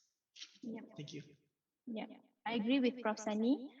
We do give PPI prophylactically, although there's no strong evidence, there's no comparison whether we give or don't give, but we always give. I don't know to treat the patient or to treat the surgeon, but it's worth it. We give the PPI. So if no, yeah. I'd like to say something. Very nice surgery. Love the fact that you did not disturb the vibratory surface of the vocal fold, the medial surface. I usually, if it's not, it doesn't look like a malignant lesion, I usually hydrodissect with a mixture of steroids and adrenaline, and it helps with the bleeding. Okay. Even Prof. Sani, even for my posterior cordectomies. So steroid Because I plus don't want adrenaline. that place where I do the cordectomy to heal fast, so the DEXA will stop the healing. So you mix that's all from steroid, me. you mix dexamethasone, it's steroid, with adrenaline. Yes. It helps Before with the you start. bleeding a lot. Yeah, you do hydrodissection with that. Yes. Okay, thank you. Okay, I would like to add that even with all the fancy stroboscopes and scans and so on, at the end of the day, examination and anesthesia is the most important thing, and although the audience will see, the lesion is clearly seen and so on, but I think the audience must appreciate that exposure is everything. It's not like, it's easy to see. It's not. What is important is the placement of the laryngoscope, the choice of the laryngoscope, the choice of the endotracheal tube, and then and all the scopes that we have, the 70-degree scope, the 30-degree scope, for example, the 0-degree scope. It's all very important. The examination and anesthesia is part of the investigation in the end of the day. And then the final thing that you need to do for this patient really depends on what you find under anesthesia. So I think that cannot be overemphasized. And how you expose the lesion. I know of, if your hospital does not have the as unfortunate and doesn't have the instruments, you find that this surgery is very, very difficult. In fact, maybe impossible to expose the lesion, and then surgery will be impossible. Please do not try to do surgery when the exposure is not adequate or optimum. Thank you. Okay, thank you, Prof. Sani. So before I move to the next slide, just adding about the mucosal bridge, there are controversies on how we treat mucosal bridge. But many authors propose that if the mucosal bridge is thick, rather don't cut it, because you will the vocal cord will lose some volume, and that would affect the mucosal wave. But if the mucosal bridge is thin, you may cut it, excise the mucosal bridge. So there's some controversy, how you should treat the mucosal bridge, because cutting the mucosal bridge also can cause scar later on. So, and we have done this, and this is the histopathological examination. It's vocal cord polyp. There's a lot of dilated vessels. So some authors call this as telangiectatic polyp because there's that many vessels within it. This is the voice assessment of the patient. The GRVAS is not really changed because we still have mucosal bridge on the opposite side, but patient very happy with the voice. From 33, the voice handicap index reduced to 8, which is within normal limits. The maximum phonation time increased significantly, and the fundamental frequency unchanged, still within normal limits. So this is the patient voice. Semasa saya kecil, saya tinggal di kampung bersama nenek. Ayah dan Emma tinggal di bandar. Abang dan adik saya tinggal di bandar bersama ayah dan Emma. Setiap minggu saya dan nenek pergi ke rumah ayah. I think maybe you agree with me that the voice sounds cleaner and better voice projection. And yeah, as Prof. Sani said, he refused to come for follow-up, just one follow-up. And after that, he refused to come because he said he's okay, he can do his job, and he lives South Malaysia, Semenanjung Peninsula Malaysia. So with this COVID pandemic, he refused to come. This is a visit 1 month after the surgery. I would say that at this time, the stroboscope is not optimum because we have issues with the microphone. So bear with me, the stroboscope is not actually what that is. But what you can see is the whitish thing is saliva. There's web over there. Web is present even before we did the surgery.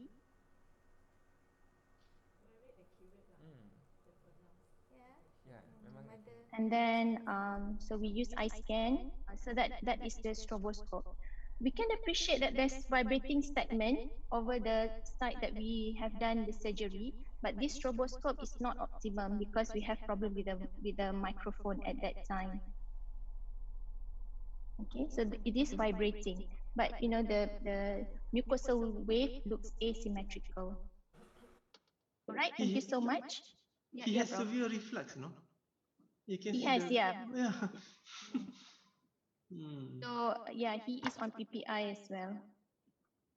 Thank you, Prof. Marina, for the interesting case. Just now, I think we learned a lot from the case. So I think we've got 10 more minutes to go and we have less time for the next case. But don't worry, I'll be sharing the links to the vocal cyst surgery that we're supposed to share for the next case in the chat box soon. So before I end, I would like to share the poll questions results. So I've got it here. So looking at our participants, so benign vocal fold lesions that they would treat primarily with surgery, mainly they would treat vocal fold polyps primarily with surgery, and then more participants are less confident with vocal fold cysts. Yeah, they tend to rupture. I think that's true in most of the cases. And we've got some participants who would like to treat nodules and granuloma, most with speech and voice therapy first. So we have Dr. Fauzia Fardiza from Jakarta. Perhaps, Dr. Fauzia, how is your practice there in Indonesia? Which benign vocal fold lesions would you treat primarily with surgery? Thank you, Professor Mawada. Can you hear my voice? Yes, loud and clear. Usually, usually for the nodules, we do the speech therapy first. And then also sometimes people with nodules, for my experience is they have a fragile vocal cord. So like if we should see the underlying disease also, and we have to correct them, like blocked nose. So if they speak, if they not clearly with the voice, so they will push the vocal cord more, like abusing the vocal cord. So For the nodules, we did the treatment first, the speech therapy first. And for the cyst, this is tricky. Sometimes we did this therapy, but it always failed. So we have to do the surgery and Yeah. also the granuloma. Yeah, I Yes. tend to agree with you. So the vocal fold cysts are usually more recalcitrant to speech therapy, but more challenging to perform these surgeries. Yes. Right. So with that, I think we have reached the end of today's show.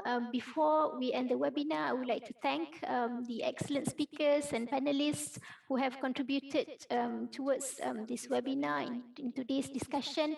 And if we have a short moment, maybe we can have a small group photo. I would like to ask all the participants to switch on their videos. And if I can have Dr. Isaac to take a gallery view photo of all of us. Overwhelming responses, and we've got a lot of questions being answered, nearly 50 questions there. Dr. So from Isaac? Awada, while waiting for Dr. Isaac, maybe we can tell the audience that we will provide the details of the webinar, the next session, about around 2 weeks before the session. Yes. The links to the Zoom link will be provided via your email, and we will give them 2 weeks prior and 1 day before. So Dr. Isaac, are we ready to take a group photo? Oh, okay, Prof. Hold on. All right.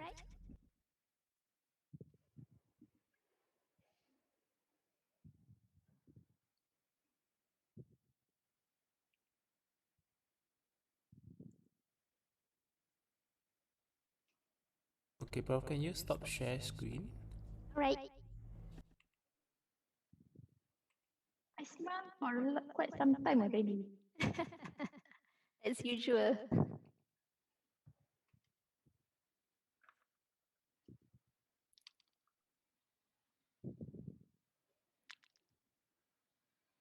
Okay. Photo everyone. 1, 2, 3. Thank you. I think we've got many pages to go, so please bear with us.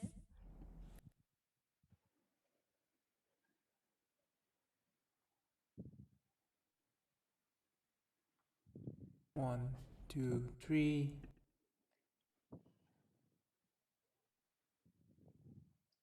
One, two, three.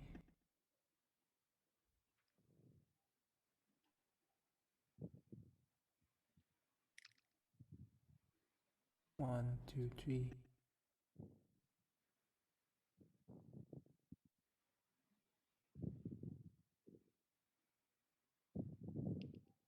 Okay, Prof, I think that's more or less.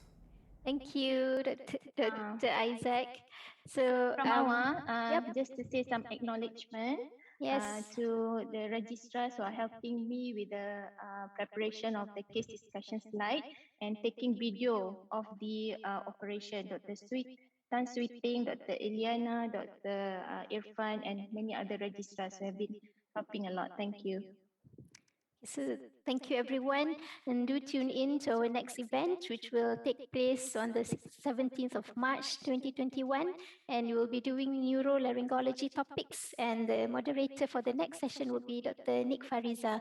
I'm sharing with you the QR codes for our feedback form, as well as the QR code for the MMA event CPD points. So last but not least, I had a terrific time moderating this webinar, and we had a lot of great interaction, and we were able to answer all the questions posed despite our time limit.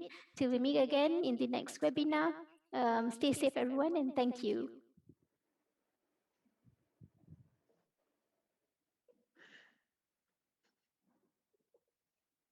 Bye, thank you. Thank you to all faculty members. See you next time. Thank you, Prof. Marina, Prof. Sani. Hi, Marsani. Recording stopped. Ada, hi. Hi, Sharina. Thank you, everyone. Great to see you guys. Bye. Bye. Bye. Thank you, everyone. Hi, David. Bye, Zul. Bye-bye. Bye, Masani. Bye, everyone. Bye. Bye everyone. Hi, Prof. Okay, okay. Yoda. Now I Thanks, become Prof. imam. Marina. Let's go semayang. I become imam. Maghrib, maghrib. Bye-bye. Jemaah online. Okay. Thank you, David, Dr. bye. David. Bye, Bye. David. Bye. Bye. David. Very good. Well done, organizer. Well done, bye. Thank you. See you again.